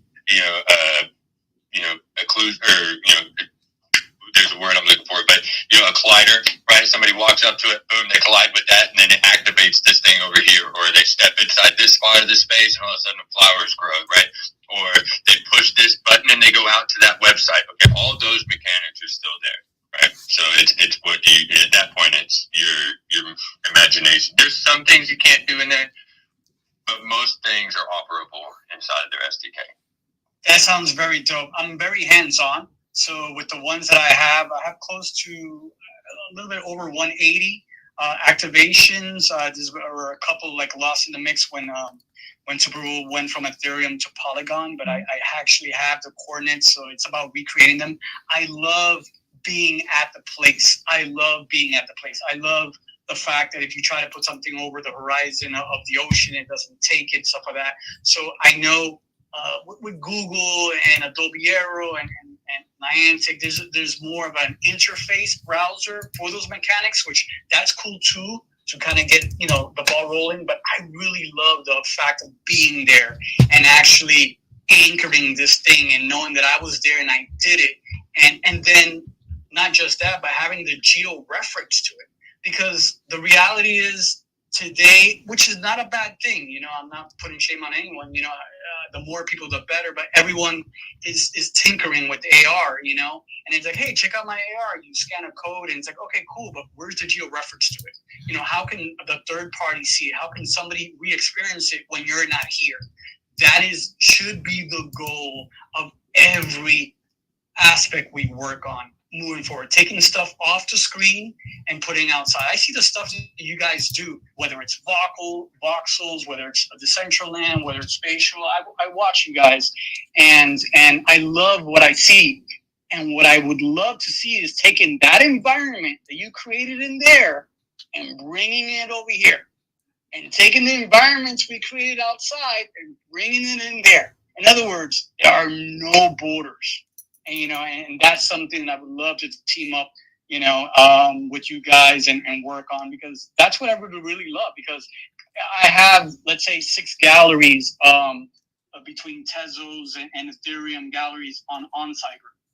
I want to bring those on to Over. I want to bring those on to Superworld. I want to bring those on to whatever it is out here, where people can walk around and be like, dude, I'm in a real gallery here, blah, blah, blah, blah. But anyways, I want to take up too much time. I love what you guys are doing. And yeah, totally, man. Wow, Tech Mental, thank you so much. I actually pinned one of your creations. Was it the Banksy one? Let me check.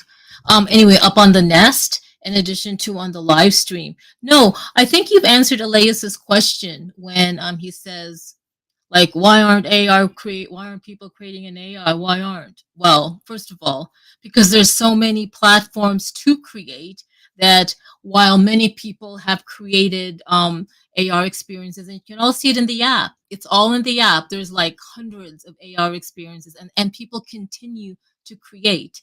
When you're a creator using Unity or Blender or whatever, you're deep in the weeds. You are 7 hours either tweaking something or rendering, getting your XYZ points right, and that's 7 hours in the making, and you're just doing this for like spatial or for whatever. So that you probably answered that question. That is why, because all the other art creators are using other platforms to create. They've already created in Over. Now they're creating in spatial. Now they're creating in Superworld. Now they're so it's just a matter of still having these spaces. They know, like LM knows. LM knows that LM has a huge network. LM has amassed a huge network just because of her personality, her personal brand online, and the people she's reached. Shout out to her. She did her first speaking engagement at NFT NYC this year. And she's also, not only is she a voice for content creators, she's also a voice for content creators in Web3. She's also a voice for content creators for any platform. In addition to Dope Stilo, in addition to Kbot, Metamite, Era, like everyone here that creates whatever type of content, you are the voice of artists. So it's not just about Over's platform and why aren't people creating on Over the Realities. For no, like hey, I want to see that too. But every Wednesday for like I think 4 Wednesdays in a row now, I'm here on Spatial on my mobile phone and iPad, dancing it up with Dope Stilo, Era, K-Bot, and the Spatial Gang, and Hex, and so it's the beauty of it, which is what Tech Mental said, is there are so many platforms that there are tools and resources that you can just create on. So I appreciate Elias's passion for like wanting to, move over the reality, I guess, into mainstream or into, I mean, I'm not saying, I'm paraphrasing, like into the hands of creators. The creators know, but I love what Tech Mental said. Like, if you're a creator, you should be creating in everything because you are an artist and show your work. Webby Social, I know you want to speak. I'm gonna let you up. Twitter X, you better like work. Can you hear me? Yeah, I can hear you. Awesome. It's funny. This is creative hours, by the way. It's funny. There's so many people that don't let me up because they don't see the blue check. But once I tell them it's creative, they're like, "Oh, get them, come up here." I just want to tie into this. This has been a great conversation. Really great insights to your platform, where AR is and where it's going. I'm pretty new at this at the AR perspective of where things are going.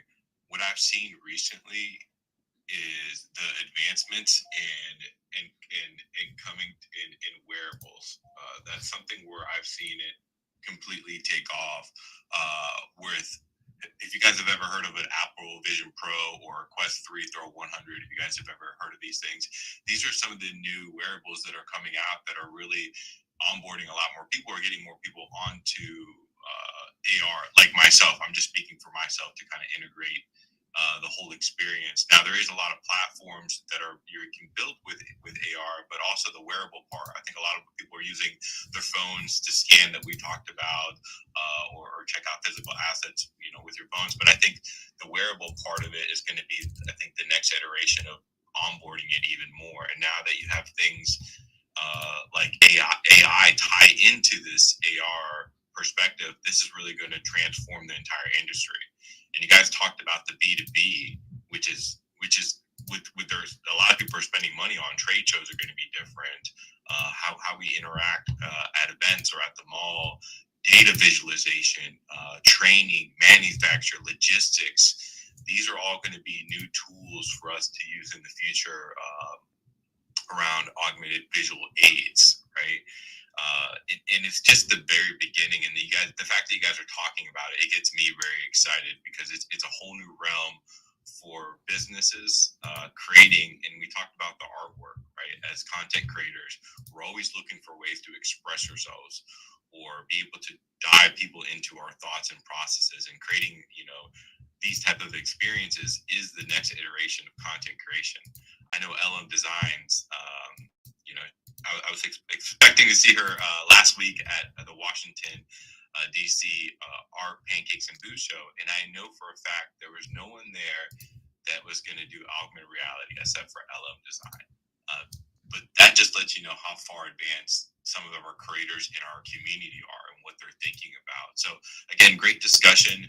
Like I said, I wouldn't say that we're early, but there's new advancements that are coming out. And I think over time, as these wearables, AR wearables like the Vision Pro and Quest 3 and other ones that are out there, as those get more affordable, I think we'll continuously have more of these mixed reality, metaverse experiences tied to the real world and taking it out. And then the last thing I'll say is two more things I'll say, and I'll wrap it up, is that I was at the beach about 2 weeks ago, and I actually tried my AR. And I actually tried it at the beach, and I thought that was such a cool experience, being at the beach where it's wide open, everybody can hop in or see it. I know we talk about plots and lands and so forth. I thought that was a really cool place to actually, if you're going to put a mark, do it at the beach where someone puts the Ray-Bans on and can see like an advertisement. I know someone brought up Miami. And then the last thing I'll tie about is I was in a discussion, a legal discussion, and they were talking about the future, right? What does the future look like for augmented reality? Well, what happens if you buy a augmented reality sign or something on your property? In the future, they were talking about is that when you sell your house, you're also going to have to maybe start thinking about selling the advertisement or that space or that land above you, right? Or in your neighborhood, right? Because you own a percentage of that. And how does that play if you get a divorce or something like that? It was just a fun discussion that just start thinking about this now. It's really going to shape the way that we purchase things, even our homes in the future, right?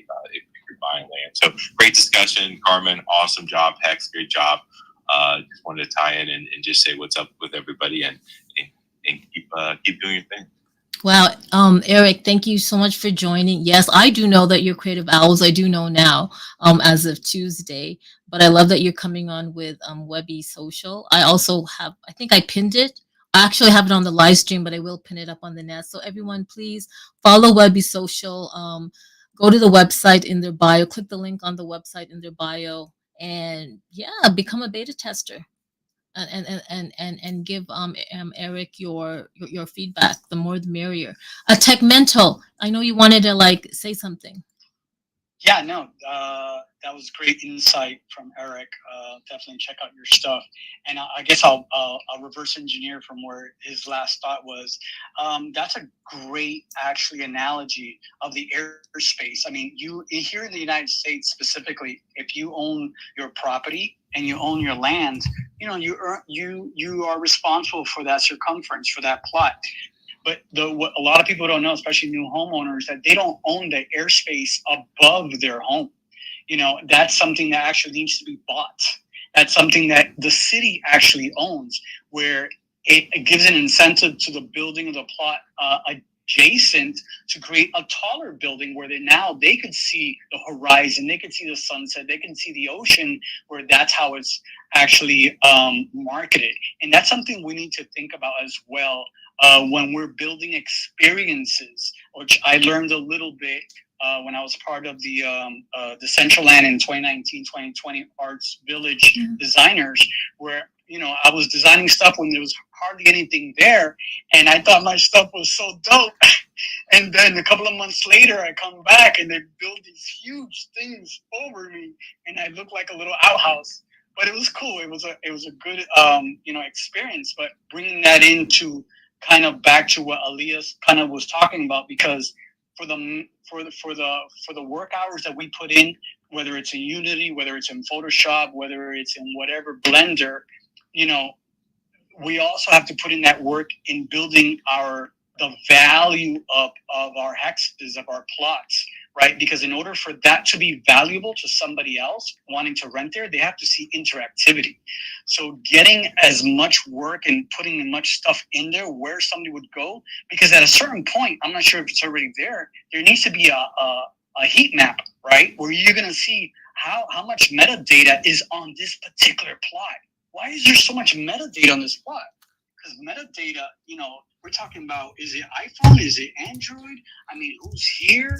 I mean, what is there Wi-Fi here? You know, and so, yeah, I kind of want to throw that into the mix as well. One of the things that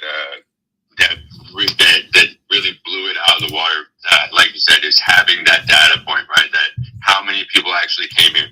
Are there people using this? And when we hit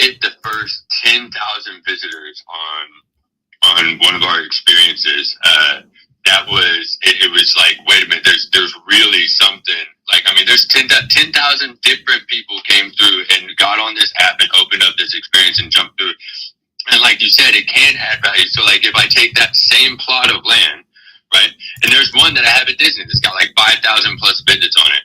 But that one, just because of that, like you said, it's going to pop up towards the top of the scroll feed, right? It's automatic. There's going to be this list of how, most visited and whatnot, most liked and all those things. So when you scroll through that, that in and of itself, like you said, has that, oh, why would somebody else want this? Why was it? Well, there's already 5,000 people that came through and looked at this, right? And then when I like the heat map, you can go back. How long ago was it? Was it yesterday? Was it 10 years ago? Was it, yeah, I like that. No, Hex, you're on point with that, right? Because at the end of the day, there are no end of days, in what we do, but the numbers don't lie. That's what's the difference between the B2B and everything else. That's how I can approach whether it's a pizza place or a donut place or whatever place and say, hey, look, I think you should have your logo here. Well, why? Look at this data. Oh, wait a minute. That data, those numbers, I mean, that's the only reason why people get paid on streaming and people get this and Octua and that whole crazy mess, right? It's because of the numbers. Yes, we're artists first, but at the reality, we need to pay for our internet. We need to pay for our pet food and everything else, right? But yeah, man, totally dope. Carmen, have you ever heard of a game called Ingress? Yes, that was back in the early 2000s. I played that. That was a Niantic. That was one of Niantic's first games. I played that in Frankfurt, Germany, running around like an idiot. Yeah, so I think that's how I first got started into augmented reality games. And I think that kind of opened up the perspective of what the future could look like. Can you explain what that is for people that don't know what that game is? No, you explain. Ingress is like, it's almost like, to me, it was almost like a Risk, but in AR. Would you call it like that? Is that the way you would say it? I guess you can call there's strategy into it, but it's, for those that don't know, it's a game where you can choose, blue team or green team. I won't go into it too far, but basically there's different portals, right? And the way that you activate portals or get points is by actually going to those geolocations. And it's crazy because it's a game that's played all over the world. And all you need is a mobile phone. And basically you have to go to this location, stand there, and actually click on your phone to start collecting it. But what you can do is start setting up boundaries and points, and you get, there's a whole gamification for it. But I would catch myself like checking my phone wherever I went, or just started walking more with this augmented reality game. And I think that really changed my perspective of what the future could look like. I wish I played it more, but it was just so addicting at one point.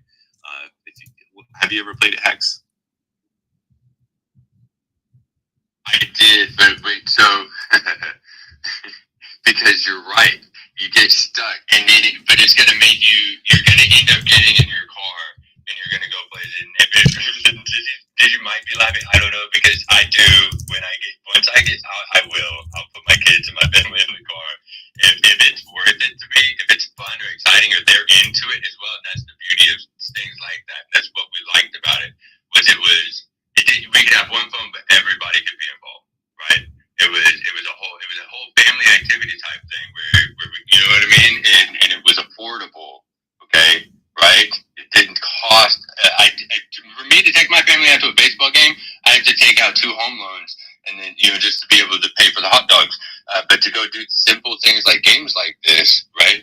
It's whatever the gas costs or however far we got to walk with our legs. I'm in the rabbit hole, Webby. I'm in the rabbit hole. I ain't coming out. I love that you brought up Ingress, because it got me thinking about, Ingress was like my first, well, I don't know. Actually, I don't know, because I know when did Ingress come out? Was that like after 2009? Or was that around 2007, 8, 9? I'm not sure, Eric, but I'm not sure. But when it came out, a lot of my friends were getting into cars, running around, setting up portals, or destroying each other's portals. It was a very addicting game. But one of the things that was really impressive is that it got you outside, and it was a multiplayer game. Like it was insane. If you guys have never heard of it, check it out or download it on your phone if you want to load up all that space. But I think it did came out early 2000s. Yeah, I put it up on the Nest, and I also have it on the live stream. I'm thinking, in 2002, 2000 and oh my God, when was I living in McAllen? No, in Houston. Let's say 2001, 2002. There was a startup in, I think they were in Sweden. I could be wrong.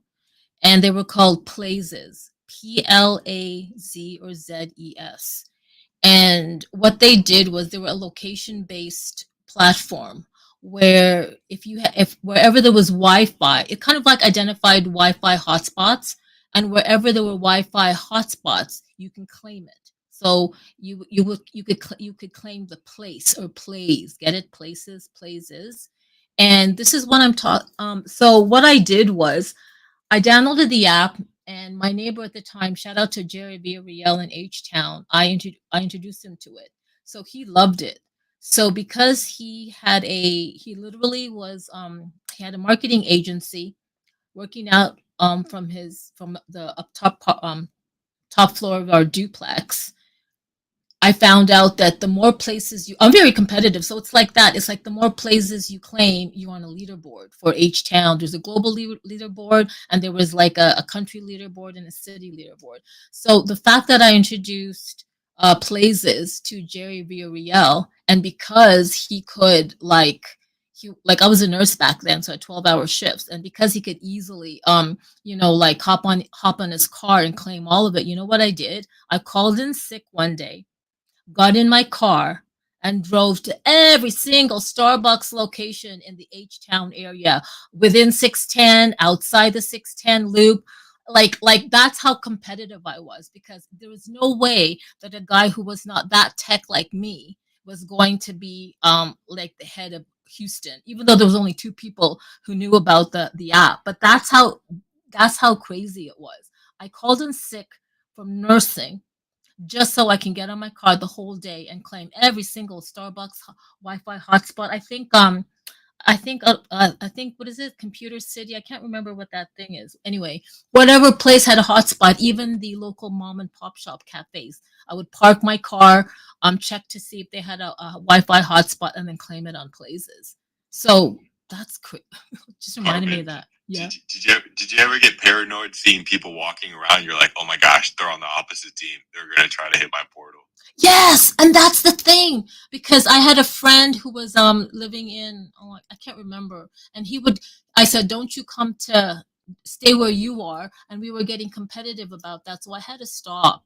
Like, to be honest, Eric, I can't be on these digital mobile things because you will never see me. I will call in sick. I already know my behavior. It's quite addicting, and plus when it's addicting, when you have a game or a platform that's very addicting, and you have someone or users that are very competitive, it fucks up their lives. I mean, the platform doesn't fuck up their lives, but if yeah, I know how I am, so I will not venture into these things where I will be lost forever and I will never emerge, because that has happened, where I have become irresponsible in my real. I mean, that's just being transparent. I will become irresponsible with my real life, and yeah. But I'm glad you brought up Ingress, to be honest. And I love the talk that you talked about wearables, because Hexadize, you know this. So Over has a marketplace, and when you enter Over the Reality, initially you can create an avatar, a photorealistic avatar of yourself. And Over's marketplace, they were promoting NFT wearables. I don't know if LM Designs had some of her stuff here. And I know, speaking of wearables, I know with Dope Stilo, he has some wearables that are specifically branded, where you can also purchase on Spatial. But avatar wearables is huge, like these digital assets, because I'm going to say it, Hex, in Second Life, do you know that I just, like, out of my 4 avatars in Second Life, I spent so much money in US dollars just fitting her, Isabella, with clothes, makeup, skins, hair, stiletto heels. Do you know what I mean? Like, I spent so much real life money in Linden dollars, making sure my avatar in Second Life had everything I wanted in real life. So when people say, why would you buy things for your avatar? Like, I get that. Like a lot of people would mock me, and then I would say, because you have to be in the metaverse. You have to experience it. It really becomes you. It is a digital representation of you. You end up having this emotional connection. Just like in Minecraft, when I first had my first dog and I changed him, I got my wolf. I finally found a wolf, fed it fish, I think, and then it finally turned into a dog. When my dog died, I cried in Minecraft. When my dog died, or I lost it, that was so personal for me. So a lot of people who have never been in games or anything without that experience, it's not a digital thing. It's a conscious thing. Like when I'm dancing in the desert yesterday with Dope, Stilo, and Era, and K-Bot, and the whole Spatial gang. You're dancing in the desert with, and you're partying it up, and it does something to your mind where it is immersive. I mean, immersive as you can see on a 2D screen. Like I didn't put on my MetaQuest, but yeah, people don't get the idea that when you're engaging in these virtual worlds, these avatars that you use, they are a representation. They are a digital representation of you, and you have this deep connection, just not with your avatar, but with the people around you. Just like even in Twitter Spaces, when I see a familiar PFP, it makes my heart warm. It's like, oh, there they are. There's LM, there's Elias, like there's Stilo, there's our Hexa, there's Honeycomb, there's Hexadize, there's Era, there's Metamike, there's Techmental, there's the Xenu community, Conrad. You know what I mean? Like there's Brover and Strawberry. It's almost like that. Like it's almost like a 2D thing, but I don't know. I'm just going on and on and on, guys. I'm so sorry. But yeah, I'm really loving this conversation. Hex, did you want to say anything about, or Techmental, about the wearables? Well, I mean, really quick, just backtrack a little bit. I honor your hustle of running around, taking a day off. I mean, I relate to that. It reminds me of Second Life back in 2007 when nobody heard from me for about a week and I almost got engaged in there. It reminds me of just a different, like, Foursquare back in 2009, where I used to pin up. I used to check in places to get incentives from the different restaurants and places, and I used to check in and put their bathroom code and their Wi-Fi password, and I'd be like, I would ask, and then I would put it in there, and it's just, hey, you guys want to come to this place? Here's the password. Here's the code for the bathroom, and I would be the one. And I remember when Facebook came and totally took that idea from Foursquare, because Facebook didn't have places, and it was like, hey, I'd check in there. So I totally value that. And when it comes to wearables, there's the wearables of what people call phygital, right? When it comes to the digital fashion, the word is a bit taboo, but yeah, I definitely love it. I love how the simplicity of it, where there's the actual, I mean, you have mixed reality lenses from HP and everything else that's been around since 2017, that have the surrogate lenses that you can see with pass through, you can see people in front of you. But I'm looking forward to when it's 4 of us, 5 of us within a whether it's Art Basel or NFT NYC or whatever, and we can actually see our colleagues within what we're looking at, where there's an actual network where they can see what you're seeing and vice versa. It's like, oh, look, Lex is here, but I think he's actually also watching the World Series while he's here. Hey, can I pop in a window? Yeah, here you go. Here's a little window for you while you're doing that. I want to see more of that. I think it looks like, between Ray-Ban and Meta Platforms, Facebook, I think they're getting pretty close. They're finalizing their lenses, where I feel like they're getting closer, and which brings up back to what we were talking about. I feel whether it's Meta Platforms, whether it's Apple, whether it's Disney, I feel they're going to do a jump, and they're going to end up buying out one of these Web3 virtual worlds, because they have the community, they have the numbers, they have all that, but they don't have the grassroots, and they don't have the plots and the hexes and all this stuff to tie everything together. We're the peanut butter. We're the ones that make everything fresh. But I feel like what Meta platforms, Facebook is missing is like, yeah, you can have these lenses on and you're gonna be able to translate the sign, but are you gonna be able to see what Hex is doing, what LM is doing, what Elias is doing in there? That's what's gonna bring the value in there. Wow. So I'm glad you brought up Foursquare, because I hear you. Like talk about, I did the same with Foursquare, and then when Facebook came up, I'm like, shut up.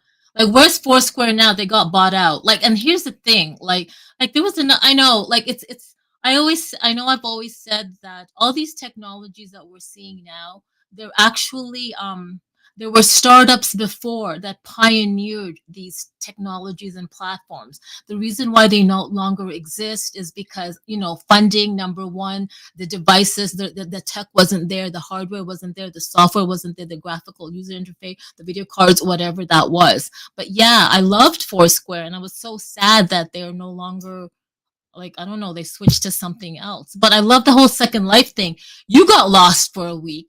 I got lost for, let's not even talk about that. Like, I mean, I spent so much money on Second Life, which I did, which I could tell, I'm going to say it. I spent $300 US, $300 just on land rentals alone. So I can have the art gallery. I can have the DF art gallery. I can have the DF cafe. I can have that, simulated, like, what's it called? Um, Whatever, like shops and stuff. I would spend just $300 in US just for the server space, so like I can build things on it. And that doesn't even equate to like all the things I spent on my avatar. My avatar had a motorcycle, she had a helicopter, she had a hot air balloon, she had a canoe, she had a boat, she even had dinosaurs in her backyard. And thank God for the creator community using the in-world, like 3D builder. Like, it was like amazing. Second Life was actually a second life. And you said you got engaged. I got married in Second Life. I got proposed to. I got married. I almost got engaged. I started thinking about, I was like, who the hell is this? No, but I attended a wedding. I went in for 2 weeks. I'm talking about just like ordering pizza, drinking beer, and this was a long time ago. And I'm just like, oh my God, this thing. And like, but it made me go back and like get more RAM for my system, and made me like, I built another server because of it. And I was like, that made me, and think about the time, that was right like 2-3 years right before the whole crypto thing exploded. So I thought it was an organic evolution to the whole thing. But yeah, Second Life is the truth. I wonder if we ever partied together, but no, transparency. I got married, I got engaged in Second Life, and I met the person in real life. That's what made me move to Frankfurt, Germany, because we created a called First Touch magazine. It was a 3D magazine where it's like if you were going to publish a real life magazine, we did exactly that in Second Life. Like, we had to like seek out like interviewers. We interviewed musicians or artists. We had ads and all that stuff. And we found out that this is back in 2005, 6, 7, 8, 9, 10. We realized that this virtual world of Second Life, this metaverse, this 3D world was going to be the next iteration of a 2D web. And we were even like, we had a friend who was able to take the Linden scripting language, where you can, anyway, whatever you can build in 3D in Second Life, he actually got he was able to create something where you can export the files, and then you can import it into a 3D printer. So we even thought in 2008, we went around pitching 3D printing cafes, where all you can do is create whatever you can create in Second Life, and then send it to a 3D printer. But again, the technology, the mindset, and all that stuff. So like, hella, this whole virtual thing, it's real. Like, it's not even virtual, because you're connecting with your heart and your mind. And and that is it, right? So yeah, I met someone in Second Life. We worked together, like we literally worked. We argued, we worked. We had to decide what font, the size, the color, what was the cover of the magazine, like everything. And then he ended up. I'm gonna do a shout. I won't say his name, but when you're talking about cryptocurrency, cryptocurrency wasn't a thing then, but we did understand the digital economy and digital whatever, the Linden dollar, which tech mental. So here's the thing: this person was so ahead of his time, where he even thought he created a whole proposal and a whole program for edutainment. Edutainment back in 2007 wasn't a thing. I don't know. I've never heard of it. It is now. But what he did was he created I forgot what the token was called. He believed in an education token where people would get paid to learn. He was way ahead of his time. I won't say his name because he's very private and stuff like that. If he wants to share his stuff, then that's up to him. But he's very private. I respect that. But the person that I met in Second Life that I left nursing for because we wanted to build 3D presences for companies in a virtual world. That I have to big shout out to him. Big We went to so many tech events, like he really hustled, like he was like building and he was connecting with people. But unfortunately, back in 2005, 6, 7, 8, the world wasn't ready for that yet. And now we're talking about Web3, which is kind of like another iteration of that type of business proposal. And we're still having the same damn conversations. You know what I mean? Yeah, no, absolutely, and I love your journey, your story, and the way I feel it. I'm sure everybody else feels it, and the fact that you met somebody digitally and you met them physically, reminds me, of Audio Galaxy, in the late '90s, where we're before Napster, I'm downloading music. I see someone downloading something from my end, and I'm like, oh, you like Depeche Mode? I have the actual album cover art. Do you want me to upload it? And they're like, yeah. And we end up meeting as well and spend, some time together. And this is someone that was coming from Macedonia, and it's the digital that when people say IRL, it's funny because this is my IRL. I mean, these icons here, we're all souls behind these avatars, and we all going through stuff, and it's this digital connection. When you were talking, I was thinking a lot about Snow Crash. If for those who haven't read Snow Crash, you should definitely check it out. That's like one of the original terms where metaverse came from back in 1992 from Neil Stephenson. And he really explained it and kind of laid out, this type of world that we are living in, that's beyond just the internet. That was the internet all around us, the IoT, So definitely, I feel it, and I think we're in the right spot, all of us here. We're all doing our stuff. We're all just pixels in a bigger picture. But totally, man. I love that, pixels in a bigger picture. I think you said that before. I love that. Pixels in a bigger picture. Yeah, I think so, right? Because we look out to space and we see little stars and we don't know what's going on. Some shine harder than others, and that's kind of like what we are right here. We're just all pixels. We're all trying to shine a little harder, and sometimes we dim and sometimes we shine. It's just keep the light on. You know what I mean? Yeah, totally. I want to do a shout out to Marcus A. Link. He was talking about Ingress. So apparently Ingress was the game was first released on December 14, 2013. Ingress, or Ingress Prime, is an augmented reality mobile game developed and published by Niantic for Android and iOS devices. What else did he say? Yep, December 14, 2013, which is not too long ago. Man, so many things has happened in the past decade. I love this conversation. I do Tech Mental, you should host your own space. You should host your own space and share your experiences. And as an artist, as a creator, now I'm beginning to discover as an OG of metaverses. And I know LM hosts her spaces. I know Stilo does, KBot too. I know MetaMike, Era. You guys should need to host your own spaces. And I would Hex and I and everybody else here would love to come, because each host has a different vibe and personality and take. And I love that. I would totally go to your space tech mental and just hear what you have to say and what you have to offer in terms of your stories. Elias, come up. I hope you are rested and you're not walking around mapping. I hope you're hydrated and you have something in your tummy. No, I didn't hydrate. I was just here in front of the shop up to buy something because I have my mouth dry. But what I wanted to say, there is something very interesting. This old guy from Baldeande that I will meet tomorrow. We are going to map Baldeande. This is actually the most important part of this trip. The Baldeande community is a huge community that believes in OVR because of this guy. He has 70 years old plus. I think he has 74. He believes in crypto and he's, like speaking about Bitcoin and Ethereum since 2012. So he's one of these OGs on the crypto space, but only in the Spanish speaker scene, and actually most of the people who is here on OVR there are Spanish speakers are coming from him. Oh, sorry, the noise here.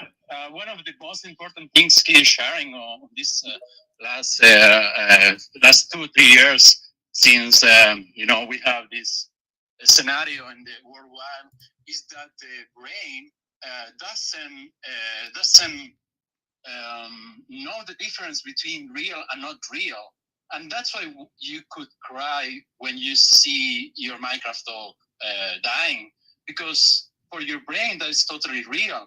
Even if we know like it's not real, for our brain it's totally real, and for our emotions too, and for our feelings and everything. So that's why we behave in this way. That's why we are here totally, because we believe that what we are building here is totally real. That's the real life we are doing, and that's why we are also doing this augmented reality, because we know that this reality can be augmented, can be, like we can put a lot of things. That's what I'm talking about. We can start to build a lot of gorgeous experiences all over the world and make this thing happen. And I'm doing my steps. I mean, I'm here mapping and trying to bring the most quality maps to the owner of the lands, so they can start to reach out the content creators to start to build them in their own lands. This is just a community thing. People just need to start to speak, as you're saying, to this very high quality community member here to start to do his own space. That's what I was wanted to say before. Just a little bit angry, if you want.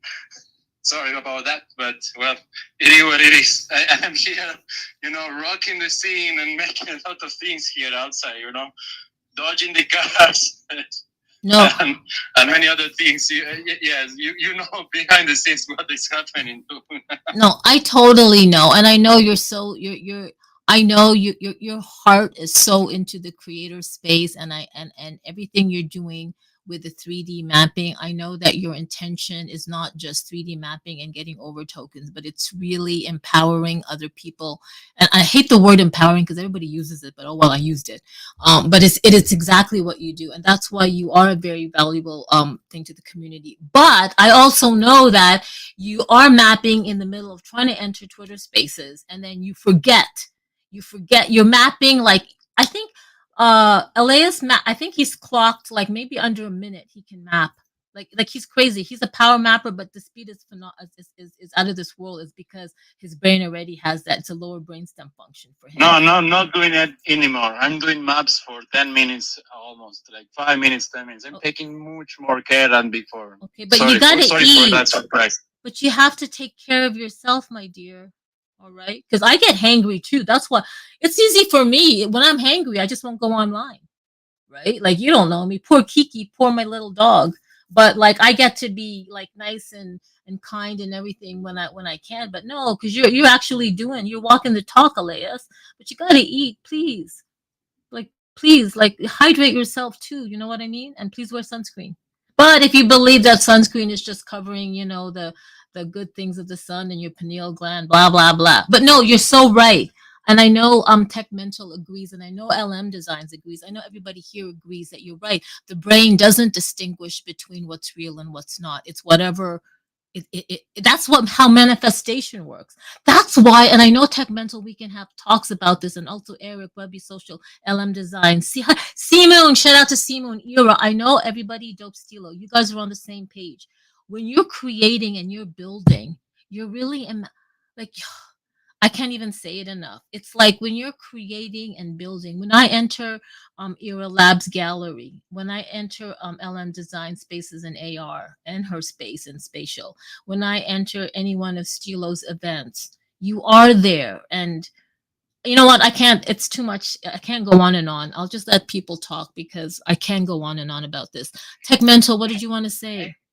Hey Carmen, just not you guys what you guys are talking about and how apropos, right? You're telling me you're giving me a step up and alley oop to get my own space, and then I'm in the middle of electric storm. I'm over in the Bermuda Triangle, so it's almost that's as long as I can be in a space, even as a.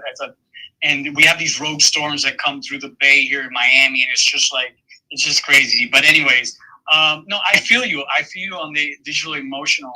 I mean, when we get that text that we're waiting for, we get that little oomph, that digital ecstasy. You know what I mean? We it's all this stuff when we're putting those 1,000 hours on that project, and no matter what time it is, we finish it or we think we finished it, and we just do that crazy mad scientist laugh because we're like, oh my god, they're gonna get it. Who cares? It's dope or it's crazy or that kind of shit where we're still human. I feel all that. But on Elias, thanks for coming back. And I just had a question for him. Tío, no sé si me está oyendo. ¿Ha ido a la isla de Mallorca en España? No, I didn't went yet. Okay, that's dope. So what I asked in my I was last year in Gran Canarias, but I didn't went that much traveling. That's something I will start to do these years. So what I asked Elias was, there's an island called Mallorca, pretty big island within the Mediterranean of Spain. And I asked him if he got there. I just found out. I just got the records of my grandfather, and that's where he's from. And I'm obsessed with this island. And when I hear that he's scanning around that area, I'm like, oh, that's pretty dope. But yeah. Oh, that he probably will. You never know. Scanning heritage places and build this to the next generations. That's one of the most deep committed part I am with. Everyone here knows that I'm mapping all the trees if I can, just because of the same thing. There is a lot of things in culture and a lot of things that we are losing right now, and these modern generations are just forgetting all the ways to do the things, and I love to keep this. So that's why I'm also very, very engaging with the culture and the past things that we are building here to show them in the future. Like everything can happen here. Like last year I think a kid of 11 years old chopped the tree in UK. That was the tree, one of the most famous tree of the Robin Hood movie. I was just a kid of 11 years old, so it's just a little bit ridiculous, that thing. And good, if we could map that before that happened, we could at least have this tree in the augmented reality, so we could do still feeling, like what we were talking just 5 minutes ago. Our brain will just engage in that way, thinking that the tree is there still. So, well, that's why I'm very committed to try to bring a lot of other things to the planet, and not just mapping, So, yes. Aw, I'm glad you're doing that. That is so sad. Huh. Interesting. But yeah, so I pinned some stuff up on the nest. I'm just scared I'm gonna rug the room with my thumb. But I know Ira. Shout out to Ira. She posted something. It's called a new release, Black Magic Staff. And man, I thought this was a movie. Like, whatevs, Ira. Imbued with sound and power, perfect for those who love scary vibes. Feel the magic within and wield your power. Available only in Spatial IO by Era X Lab and 9D Ghost. So shout out to Era and 9D Ghost. I also pinned up something. MetaMike. So Hexadice had a Web3 Wednesday space. Please follow Hex and go through his Twitter X feed. Listen in because he was asking questions about with MetaMike and MetaMike's AI assistants and how he was using Open AI to create them. And he says they're easy. He says it's easy, but I don't know. I would love to have MetaMike on in another space, probably next Tuesday. Let's see. But please reach out to MetaMike and Ear and everybody else here, and Kbot and Steelo, and even C. My God, Moon, CNET's Moon. I love this guy. I love everyone. But man, when you go to a space where Moon talks, this guy has the verb. He has these analogies, like he can speak volumes and it rhymes and it makes sense. That's all I'm gonna say. Slavery. I wish I could be there in Toronto because we'd be the power couple. We'd be like Brover and Strawberry. Sorry, Hex, you're in Texas, but Toronto's my hometown. If I was back in Toronto with Slavery, okay, no, disclaimer, we are not together, but we did meet in 2022. But we would totally map Toronto. We would be like Brover and Strawberry, who are, I'm doxing them. They are a couple in RL, but they're also power mappers along with our Hexa and Elias. But Swavery and I, we would go to town and we'd probably, Swavery, you and I, we take down Brover and Strawberry. I met them on Saturday. No, I know that. I'm so jealous. But Swavery and I, we would totally take down Brover and Strawberry off that leaderboard. And you two are Hexa. So you guys are glad I'm not in Toronto. I'm in the middle of Saskatoonia where there's basically nothing. But I love that what you're doing, Elias. Webby Social, thank you for joining. Purple Light, you're still seeing Texas Prime. I see you. Love that you're here. Ooh, the airdrop game. What is that all about? Advanced SaaS platform for airdrop games with real world asset prizes coming soon to base. What? Can you guys just follow the airdrop game? Because, what is that all about? That is something else. I'm just browsing through. I love the PFP, by the way. And Galaxy, I know I did a shout. Oh, no, Galaxy Hunters. What are you about? Games and products inspired by Galaxy Hunters. 1 token and 1 FT for all your games. 3 games live. Let's just check it out. All right. Please follow everybody. I'm giving you a follow. You know what? You never know. It just takes one person to come into your path where the collaboration is phenomenal. You guys know this. So I'm just saying, make sure you follow everybody. I'm checking out Lucas Hosford, Duke Star Talker. Oh, I love that. I see where you're going with that. XR Apple sales. XR Apples. Oh, XR app sales. My bad. NFT talent agent for corporate takeover.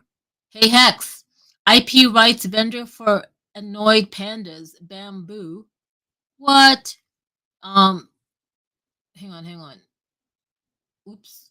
Did I read it wrong? Hang on, guys. Hold on a second. So I was on Lucas Hosford, Duke Starwalker. Did he just change something? He just oh my God, I just switched dimensions. Mandela effect. Literally, I read that out, but now he's an astrology art business consultant.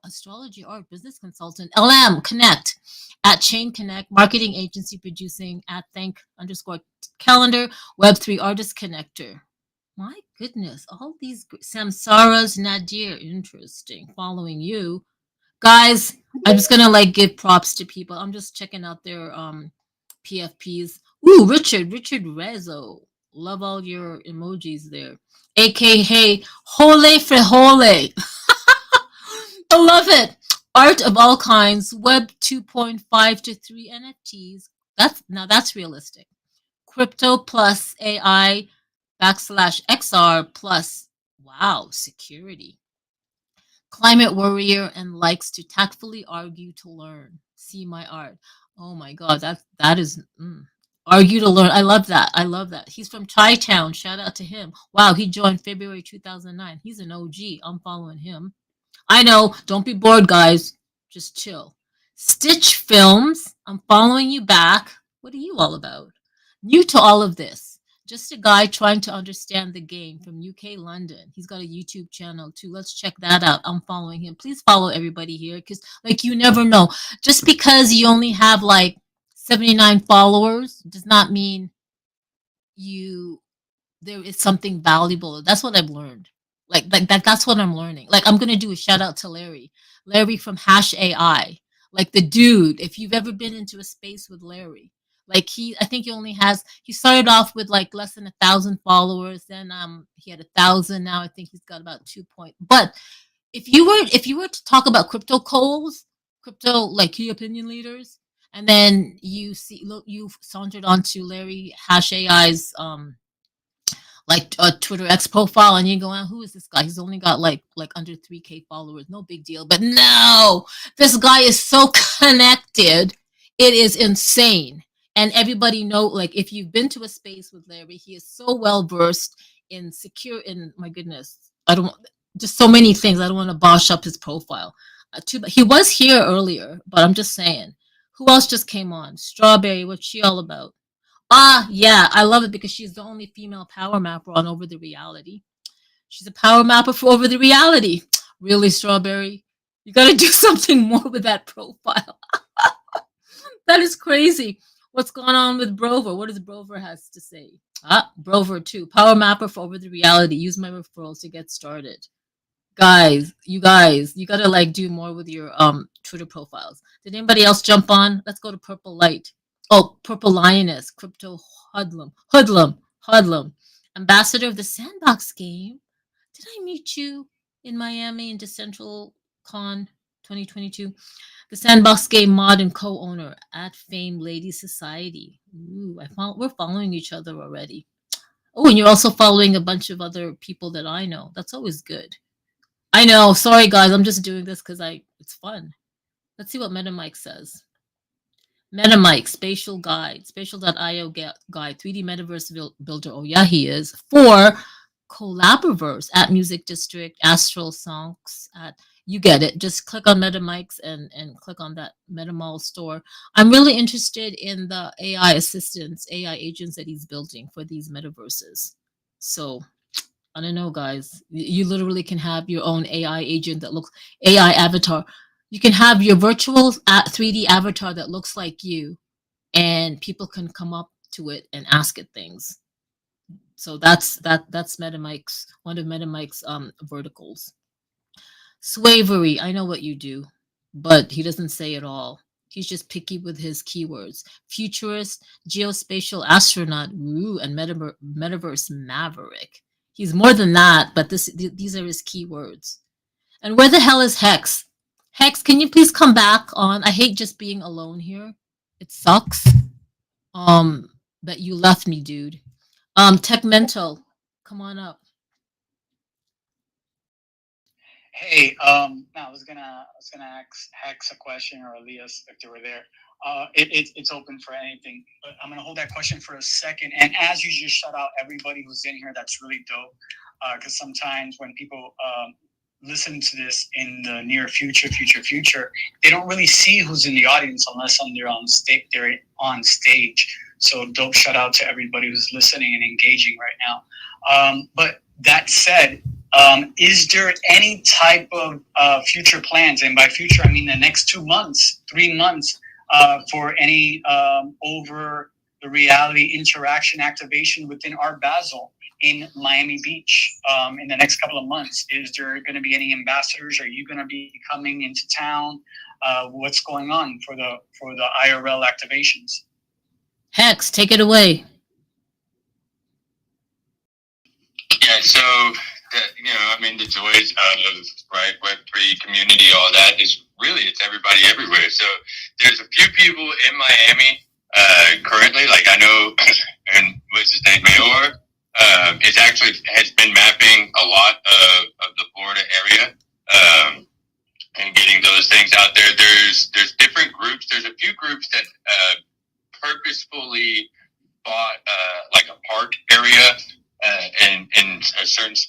Tammy, that they've really just kind of been waiting to really do something all together, you know, and they've been looking at the art balls of time to do all that.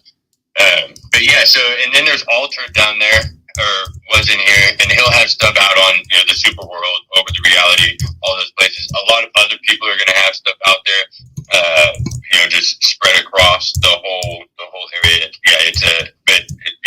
Yes, you want in Winter Wonderland. It's kind of, we're going to use the Winter Wonderland as like an overall kind of calendar from November through December. Okay. And really keep that so that if you're interested, like where's the AR stuff happening, where are these activations, and it'll all just kind of get funneled in just right there. It'll be this nice little central hub, you know?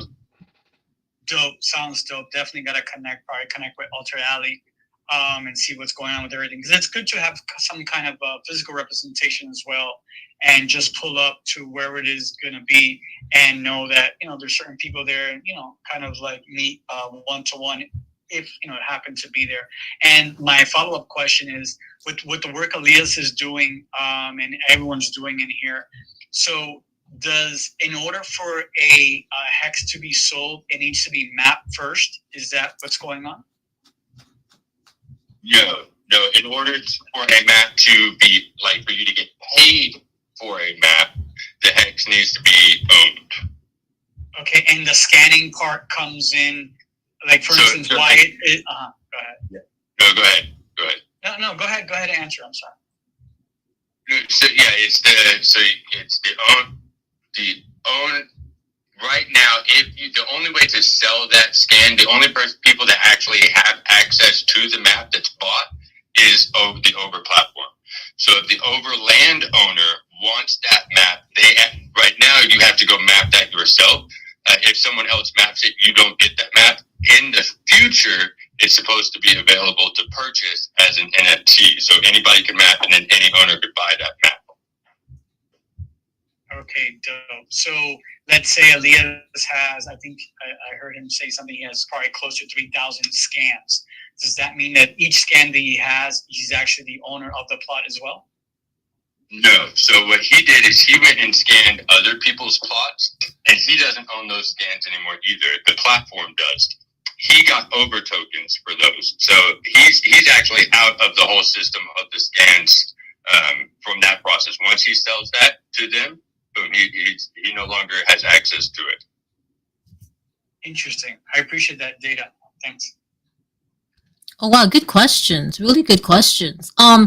Hey Honeycomb, I know I invited you up, but I also wow, Lucas Hosford, Duke Starwalker. No, Duke Star Talker. Yeah. I love that. Hello and welcome to the space. Thank you. I followed Hexadized in here, who I found through the Web3 Artist Awards. I don't know that I know any of you though before. Oh, I love that. Hey Hex, that is amazing. So tell us a little bit about yourself and what made you enter the space. Was it the AR keyword? No, not really. I mean, it's like an artist space, your diginets. That's a nice term. I mean, it seems like I'm interested in what you all are building. I'm very into art, you could say. I mean, not you could say, I am, but I'm also into very esoteric things. So I'm very into like literature and mythology and this kind of thing. I wonder if we could make some of those secret arts work for us here in the publicity space. Is kind of my overall bent about what I'm passionate about, you could say. Oh my God, thank you for joining. What a pleasure to meet you. Do you know that there was a logo that I made that I literally, I'm just saying, that I literally embedded like very lightly the Vesica Pisces or Pisces, whatever. Anyway, it's one of those sacred geometry. It's not a sacred geometry. It's one of these symbols way back in ancient times. And I would take sacred geometry and other symbolisms, and I would embed them in certain aspects of whatever I've created in the past. Just I love that you're all into the metaphysical and the oh my god, this is insane. I know Elias is loving this. Everybody here in this space is loving it. So is LM Design. She's all about that. I know that. I know everybody here is all like we're all on the same page and we're all like-minded. I love that, Lucas. Thank you so much for coming up to speak. I love your PFP. Did you create that? No, there's another fellow in X Spaces. He goes by Space Host or Web3 Radio or Twisted Fister. He's got I don't know, he's like my guardian angel or something, and he's made this PFP. Aww, I love that. Okay, that's great. Hex, where are you? Can you just join on the live stream again? It's like it sucks that I'm the only talking head. Thank you so much for joining, Lucas. And now we know who you are and a little bit more about you that I totally want to like tap into what your thoughts are and stuff like that. And we definitely should have a discussion about this maybe you host a space, host that space, and we can talk about this whole the metaphysics and all this of what we're all doing because it all ties in, guys. Like I'm just saying. Honeycomb, come on up. Well, you are up. Unmute your mic. Is Hex coming on? How are you? This has been a fun space today. It has, hasn't it? Help keep my mind off my doggo. He's in the vet under surgery, so. Oh, sorry to hear that. Aw. Sometimes I wonder why I got a dog. I'm just saying, okay, tangent wise. Yeah, I know. I met your dog last week, Tuesday. They joined into the stream. Was that the one? Oh yeah, that was. Or no, that was my daughter's Yorkie poo. That wasn't DOG. He's a sheep. Oh, I hope everything's gonna be okay. When are you gonna pick them up? Hopefully it'll here soon. I'm waiting. So, but you guys definitely took my mind off of it, and yeah, the metaphysics level. I can't wait to introduce you. We do have our own personal Rick Sanchez. He's specializes in frequentizing holographics. He's a quantum physicist, badass. We've got some tech that we'll bring in to the mix here pretty soon. Just some of it's, when you have a generator that runs on air, people don't want that released. Yeah. Got a structure that can power 800,000 homes through perpetual green energy. The powers that be don't want those things released. So okay, we're navigating some fun waters. Okay, careful now. Grok is listening. And Grok is listening, and he's going to report to Elon Musk, and this room will be rugged. The space will be rugged. And anytime my PFP shows up with your PFP, we're gonna have like tech issues. Thanks, Honeycomb. Now I'm on the list. Now I'm on the Elon list of spaces to watch out for. Thanks, Elon. Thanks. No, I love you. You know that. You were already on the list. I've been on the list a long time ago, way back when I was like running around with places trying to like claim all the Wi-Fi hotspots in H-Town. The FBI were on to me. I know that white van that was following me. My 2001 Sandy beige Cavalier 2-door.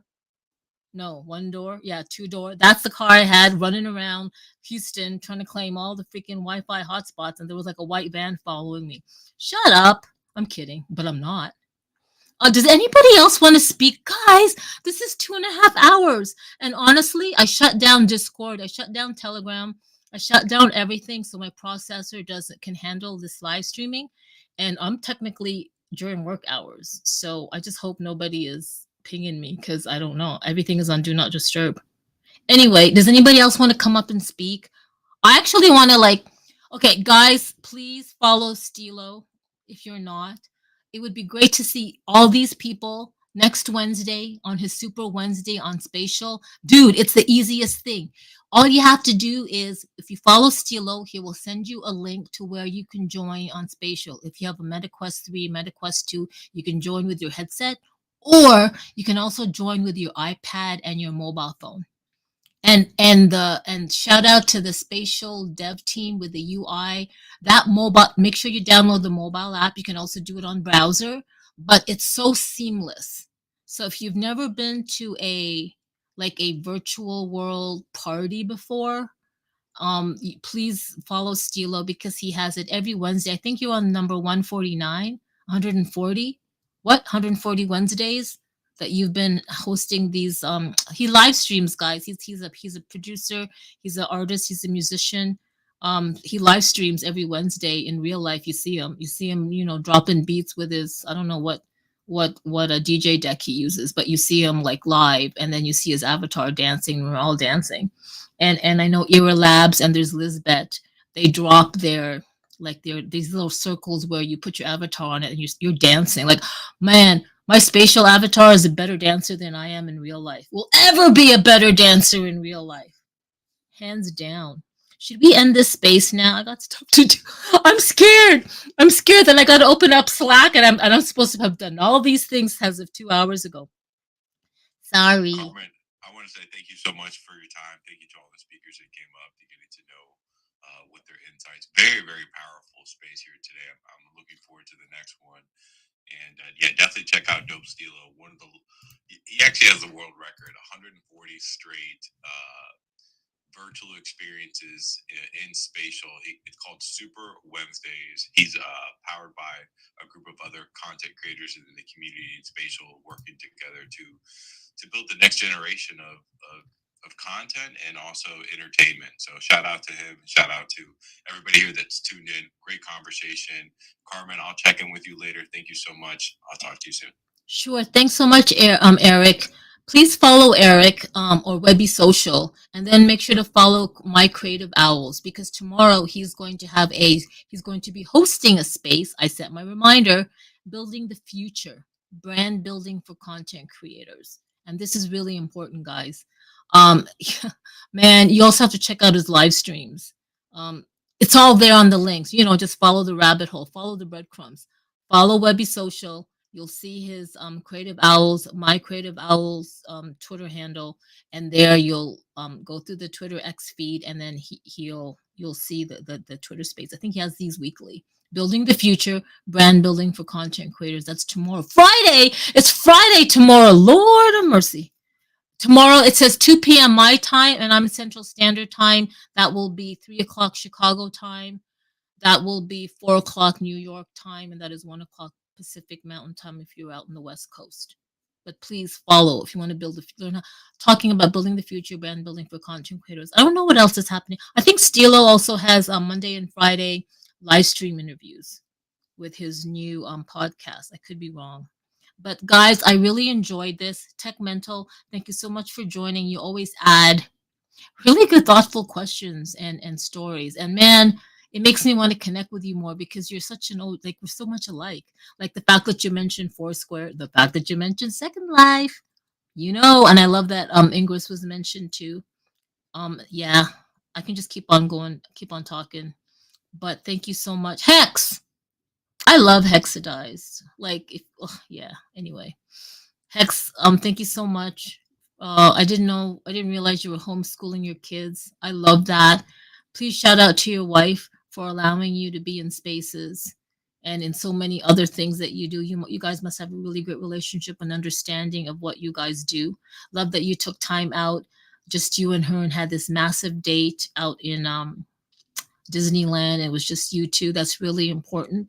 So, I want to know, we need to have a space where, for those of you who are digital creators and in the metaverse and all that stuff, and you have significant others, what are your relationships with a significant other who is not a content creator like you, who sees you spending 12, 14, 16 hours at your computer on Unity building, or in these or in spatial or super world interacting and stuff like that? What do they say? It's a whole, come on, it's one thing to be in IG DMs and wondering who your significant other is liking and who's sliding into their DMs. It's another thing to have connections with avatars on the metaverse. Are they insecure? Do you have those I want to have that conversation. Hey, Carmen, I think you just Uh-oh. I think you just created a new topic there that I'm not sure if it should be here, but I think that's definitely a great topic, a social topic, where it's more of a kind of a mental health, right? Between relationships, whether it's colleagues or significant others or family members. But yeah, I think that's a great topic. Oh, but guess what? We're gonna host it. you're gonna host it. I'm gonna be the co-host, and Hexadice is gonna be the co-host. You know why? Because he's been married, and when I met him, he would literally drag his kids. He would throw his kids in a car, and if you're talking about going to Foursquare and claiming points, and me on places, he would throw his kids in a car with his wife and they would drive all the way in the wee hours of the morning, just claiming like the little treasure hunt. It's like Pokemon Go and Overland. So I don't know what that's all about. This has been like 4 years in the making. So he's always online. Catch 2 in the morning, 5 in the morning. I'm sure he's sleeping beside his wife. So I don't know what she says. So I always have to do a shout out to her because she allows him to be with us. This is not the only space he does. He has his own spaces and he's everywhere. And he's in he's in everybody's business. So he's got to be a I love that. I love that. I love that the part where he's talking about getting his kids and stuff like that. Because I mean, we're a new generation, where it's like I used to go to, sometimes if I would get suspended from junior high or whatever it is, I had to go to work and do the night, the graveyard shift with my dad, and just like, yeah, you don't go to school, this is what it's going to be. You have to work nights while everybody else sleeps. And the fact that he's sharing his digital life with his physical life, that's definitely dope, man. Oh, it is. You have no idea. Sometimes I think it's borderline child abuse, but I don't know. It's in Texas. Texas is a whole different country. You can do a lot of things in Texas. They carry guns, whatever. But Hex is Hex. He does his own thing. Let's have that conversation. I'm going to DM you, and you have to think of a date that doesn't correspond with my spaces and Hexadize's spaces and Dope Steel spaces and Webby Social spaces and Elias' spaces. Because we're going to have this conversation. You're going to host it? Oh, hell yeah. I'm going to be the co-host, and Hexadize is going to be the co-host. LM Design is going to come on. We all need to talk about this. Hey, Lucas. High five. Come on up. High five. I wanted to suggest that this is so cool, what I'm hearing of all these different creators, and clearly, like, worlds of them. I mean, that's what you're talking about. You're talking about worlds of creators building worlds. And this should be a really good name for social media, shouldn't it? Like, people have bad attitudes about social media, but when they see this and that people are all coordinating around it, like, I hear a need for other spaces to have more conversations and to coordinate between the different people who have all the different spaces with conversations. But this is all a very, very good name for social media in general, right? 100%. Yes. Absolutely. You're right. Lucas, to your point, I like where you're going with there. I've always kind of, I don't know, daydreamed, I guess, where we could have these type of spaces, right? This type of environment, and actually be, for those who want to, actually, whether it's through VR or whether it's through your screen, your phone or tablet or your 40-inch screen, and actually see where everybody is, and it's maybe you're just a point in the world where it's more than just here we are in this like kind of 2D kind of thing, where it's like, what Twitch has, all the inputs and outputs, like who's the platform that's gonna step up and take what Twitch has done with audio interfaces and video, what Twitter has done, what Twix has done with audio spaces, and put us in a virtual world like what you just said, where it's like, okay, and where now Carmen can just hit a button and go, okay, Hex is in Texas. So boom, and he comes out of kind of Texas, kind of spins out, kind of like that Google Earth kind of thing, and it's like, and then he wants to share what he's doing, or we don't have to go to another screen or stuff like that. Everything is right there. Oh my God, that's insane, you guys! Lucas and Tech Mental, Lex. Lucas did it. Lucas, you are the Dark Star Talker. No, Duke Star Talker. You. Oh my. Good guys, check out his Twitter X banner. Talk about symbolism, man. Well, and you want to check out my thank_calendar account. This is the service I want to offer to Web3. Is people don't understand this, but astrology boils down to math. Symbols map to math in astrology, and by doing that, you have like mathematical structures of symbols. Many symbols add up to fewer symbols. You know, it's like the many are one, and it's all a map of time.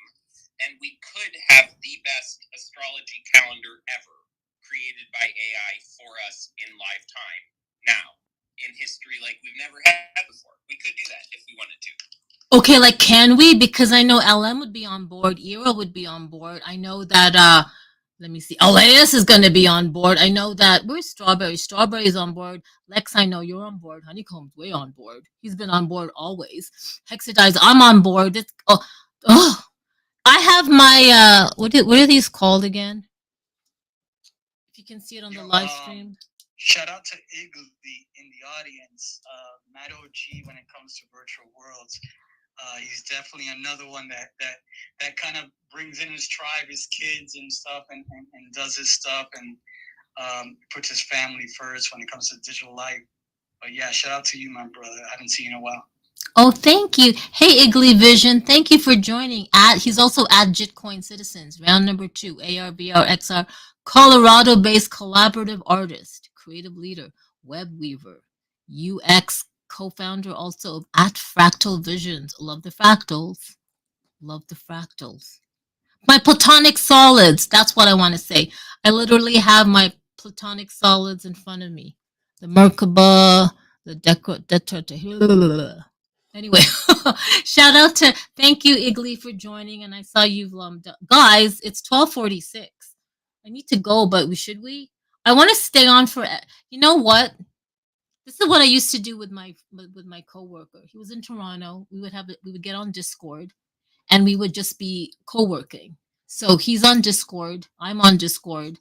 And we use Me6 or whatever that is, and then we play music. We take turns sharing our playlist, and then he has to hop off to have to go on a client call, and then he'll still be on Discord, but he'll be on a client call in another like a channel, and then but I'm still here. So, anyways, to make a long story short, we're co-working together. So we're on Discord. We're co-working together, and it's great because sometimes they say, "Hey, Sean, his name is Sean," but I go, "Hey, Sean, can you check this out? What do you think of this?" And then I would just share my screen. So it would be great if we can have something like that, like LM Design, Stilo, Tech Mental, Lucas, Hex, Honeycomb. We could all be on like a certain Discord server, which I know which server we can be on. And then if you want to just pop in, it's like we're co-working together. And then if LM Designs goes, "Oh my God, I'm just doing something. I'm creating a new avatar or a wearable for my avatar. What do you think this looks like, guys?" And then we'll all hop onto a video channel and we can go, "Hey, yeah, I like that. Can you make the wings bigger?" You know, something like that. Anyway, something to think about. Hey, Joe, you came back on. Guys, we got to go because it's getting late out in, I mean, I don't want to go, but we got to work. LM says the jam will be the jam will be happening tonight at 9 p.m. on X and in one of my worlds in space. One of your worlds? How many worlds do you have, LM? That's insane. Okay. All right, everyone. Wow. Thank you for joining the Over Community Twitter space. It turned out to be it's bigger than us, guys. It's bigger than us.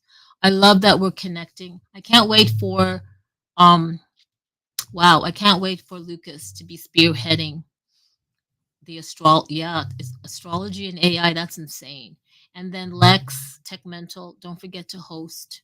We'll talk behind the scenes because we're hosting that space about digital life and RL relationships and mental health. Mental health is very important. Okay, I had a digital depression a while ago where I didn't want to be online. Anyway, I'll save it for your space, Tech Mental. All right, everyone. I don't know what song should we end this with. I usually end it with the Zombie Mobs, Kenjila's the Zombie Mob song, but I don't know. Are there any Web3 audio in the room that we want to represent their audio. Oh yeah, yeah. I think we should start doing more of that, right? Dope Xanadu. Dope. I mean, Stilo. I love the movie. I want to hear the music. I know the movie. Aww. Dope. I know. I don't know. He's probably. I don't know. He's probably in a studio, or he's, I don't know what. But I'm inviting him to speak. Do you have his? Can you put his track on your interface? By the way, I want to know. We need to have a space about talking about connecting like a good interface to these spaces where we're not putting our phones to the speaker to hear music. Like sometimes when you play music, it sounds super clear, and I wonder if that's your audio interface. Okay, so here's the thing. I'm using my iPhone. I'm using an iPhone, and I found out that when I put the mic to what, so in an iPhone, there are 3 mic modes: standard, voice isolation, and wide spectrum. And I noticed that when I first of all, I put the do not disturb, so you don't hear pings and notifications on Twitter, and you always hear me. And then I have my iPad really close, but I put the mic to wide spectrum, and I don't know how it sounds, and I just hope it sounds well. Dude, I have a Rodecaster Pro 2 right here.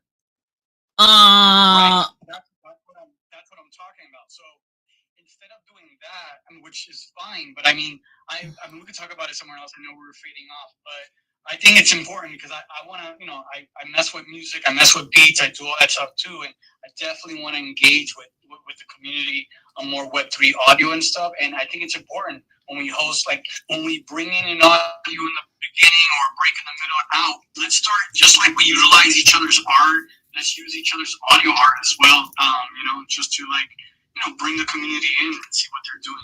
100%. I usually play one of the Zombie Mob's Conjilla songs, but I'm gonna find Dope Stilo's. Come on, YouTube. I'm gonna find Dope Stilo's song because I know he has it. Dope, get on. Stilo, come on. Come on, iPad. Why aren't you working? Really? Does anybody have YouTube?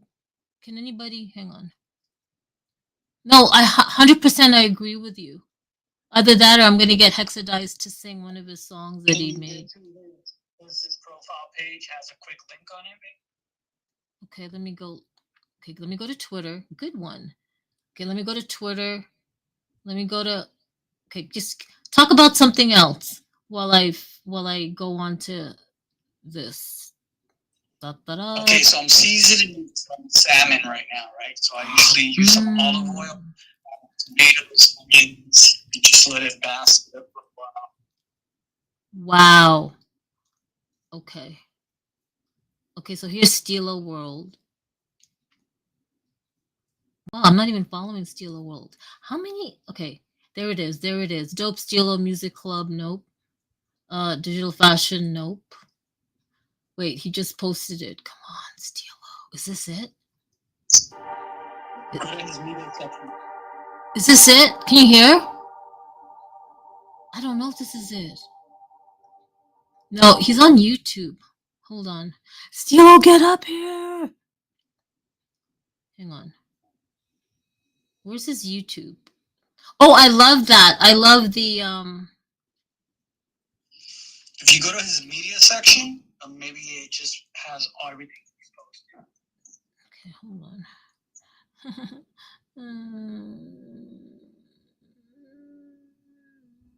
Oh my god, I forgot I'm live streaming.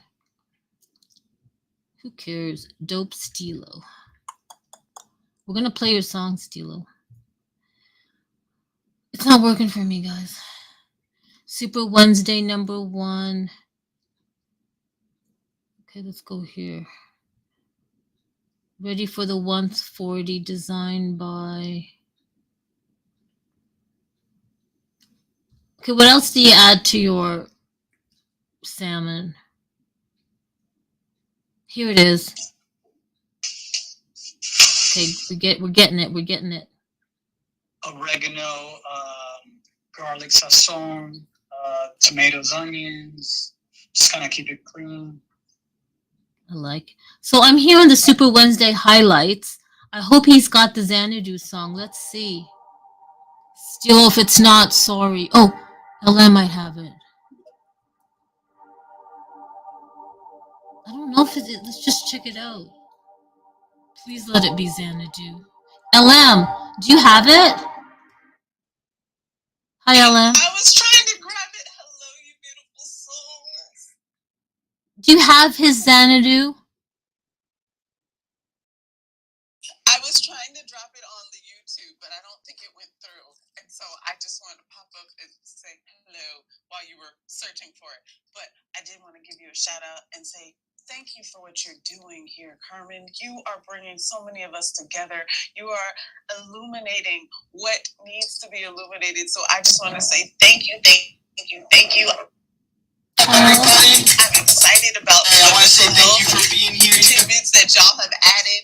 I'm excited about all that you're building and making. And I just want to say everything that we're doing has connection to physical to digital. We can bridge and make everything a new reality. So we are out here building all of those ways in all of the places, and the interoperability really starts with us. So that's where it's going to start and where it's going to be. So with that, I just want to say I love y'all. Keep building, hydrate, and find your people, because we are growing our tribe, and this is it. So keep growing and being amazing. And thank you, Dope Stilo, for helping me activate my voice power in the digital, because now I take the physical stages in ways that I hadn't before. We all grow in these ways through all of these experiences, and collaboration is one of the most powerful things here. So keep doing what y'all are doing. I just want to pop up really fast and shout out to all the parents. Woo! Okay, love y'all. Woo! That's so cool. So I'm going on to Spotify, and I don't have my Spotify on my iPad, so that because I think I'm pretty sure he put it on Spotify. Oh, Stilo, come on up. You know what? Thanks, guys, for your patience. Oh, here it is. I think it is. Please let there be Xanadu. Make contribution, please. Where's Xanadu? He's got Stilo. You've gotten. Where are you, Stilo? You're right here, Stilo. No, that's concrete. Oh my God, guys, this is crazy. Wait, dance to the music, feel this way. I don't know if he has some Xanadu up. On there's Songs of Eden here. I don't know if he has Xanadu up here on his Spotify, which I'm sure he does. Single EPs, No Limit, Say What's Up, Yachts and Champagne, Make It Real, More Fire, Watch Over Me. Nope, no Xan. Okay, I'll just play anything. Okay, here he is. Here's the music. Let's go. It's called Steal a World. Let's go. Oh, there's an ad. Sorry for the ad. Oh, wait, I'm talking, and you guys aren't. So I found it on what's it called? I found it on Spotify. I don't think Xanadu is there, but I gotta wait for the ad, and I'm gonna play Steal a World, one of his songs. Here it is. Okay. Here it is, Steal a World by Dope Stilo. I hope people can hear it. Thanks, Tech Mental.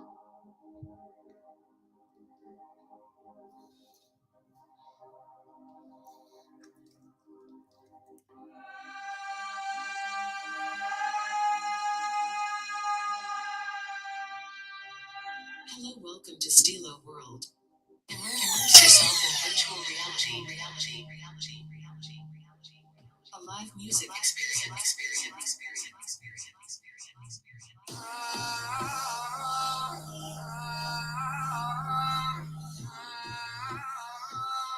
Are you ready?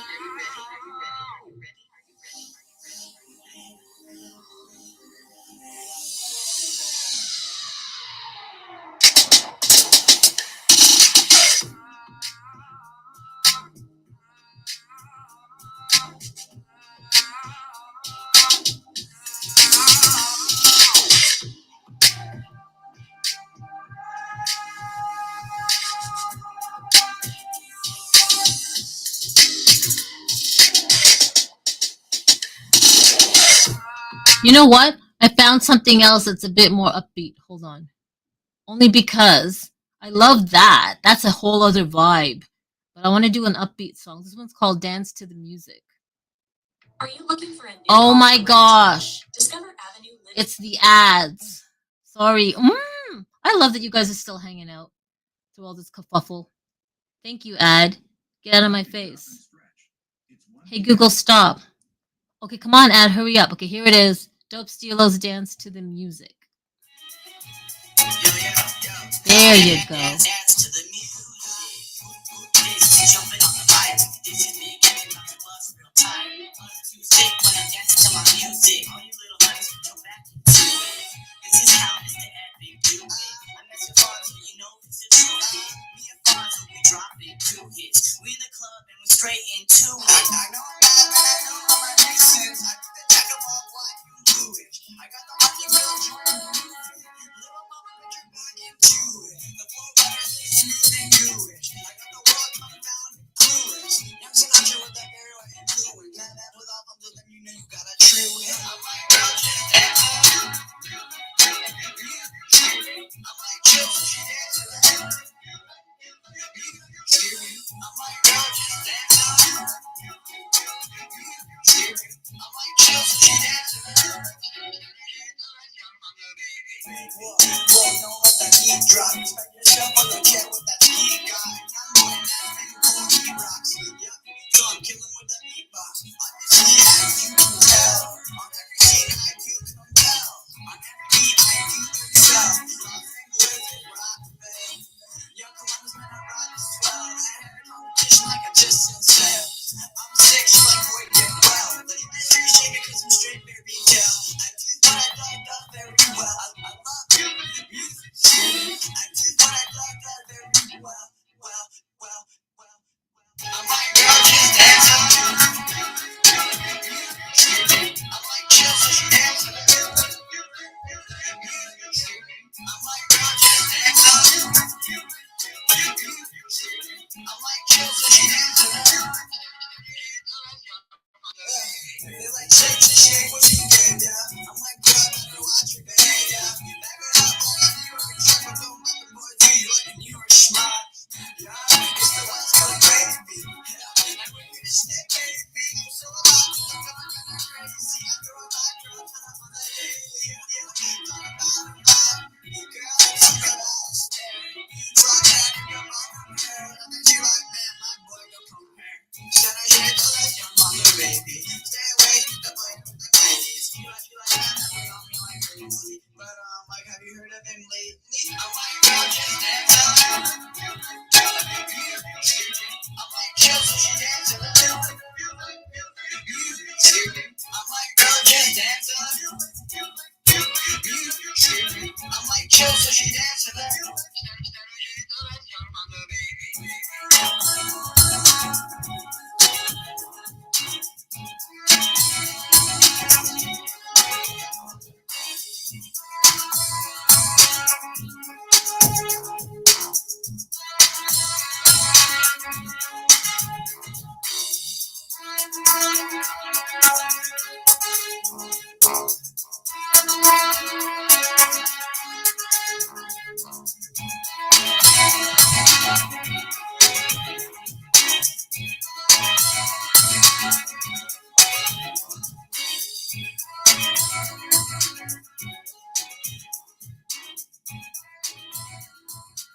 Wow, there you have it. Thank you for suggesting that Tech Mental play Dope Steelo's Dance to the Music. That's one of his singles released this year, February 28, 2024. And I did share it on the live stream. And now I'm trying to pin it onto, there it is. I'm pinning it in case you want to know where his Spotify channel is, but you can just do a search on Spotify for Dope Steelo. And I pinned it to the nest. Woo! All right, Steelo. I think he said he's working on Unity, and he sent a link where we can actually see him. Oh, he sent a link to Spatial. Follow him, and you can do. Okay, guys, thank you so much. Shout out to my co-host Over the Reality. That's just been sitting there. Hexadize, thank you so much for joining me on the live stream. Lucas, thank you so much for coming up to speak. LM Design, it's so good to hear your voice. Stilo, I know you're busy building and creating. Purple Lioness, Tech Mental, thank you. Ira, Elias, Texas Prime, Brover, Sal Jimenez. Hey, welcome. Hey, Strawberry, and Stroke Driven. I love it. All right, guys. Follow Tech Mental because he will be posting when he'll be hosting that Twitter Space X with like how do you like mental health, immersing yourself as a digital creator and in metaverses, and how does that affect your real life relationships. I don't know, it's his space. He'll come up with the title. Okay, bye everyone. Thank you, Elias. Please eat and drink water. Hey, shout out to Alex Ness, you just joined, but thank you everyone. I'm ending the wow, 10, 11, 12, 1, 3 hours, 3 hours and 5 minutes, guys. I love it. Thank you for all your energy. Bye-bye. What do you win this? Okay, literally. Bye. Thank you. Pop it up. Okay. Woo! And I'm still on the live stream. I have to remember that I'm still on the live stream. So I can't do anything like, incriminating. So there is a Dope Steelos. Dance to the music. He's on Spotify under Dope Steelo. What is this? Oh, not that. What is this? Oh, no, not that. This was again Dope Steelo. Yeah, it's time to go. Everyone have a great rest of your September 12th. Uh-oh. You know what September 12th is? It is. I'm going to do a shout out to my friend who had passed away a few years ago. It's his birthday today. I believe it's September 12th or September 14th. Anyway, happy birthday, Ernie. Bye, everyone. Oh, shout out to Marcus A. Link for joining and giving us that information on Ingress. And of course, CNET's Moon. I think CNET's Moon had a Twitter X space. I'm not sure, but let's see. Have a great weekend if I don't see you. Ciao, ciao.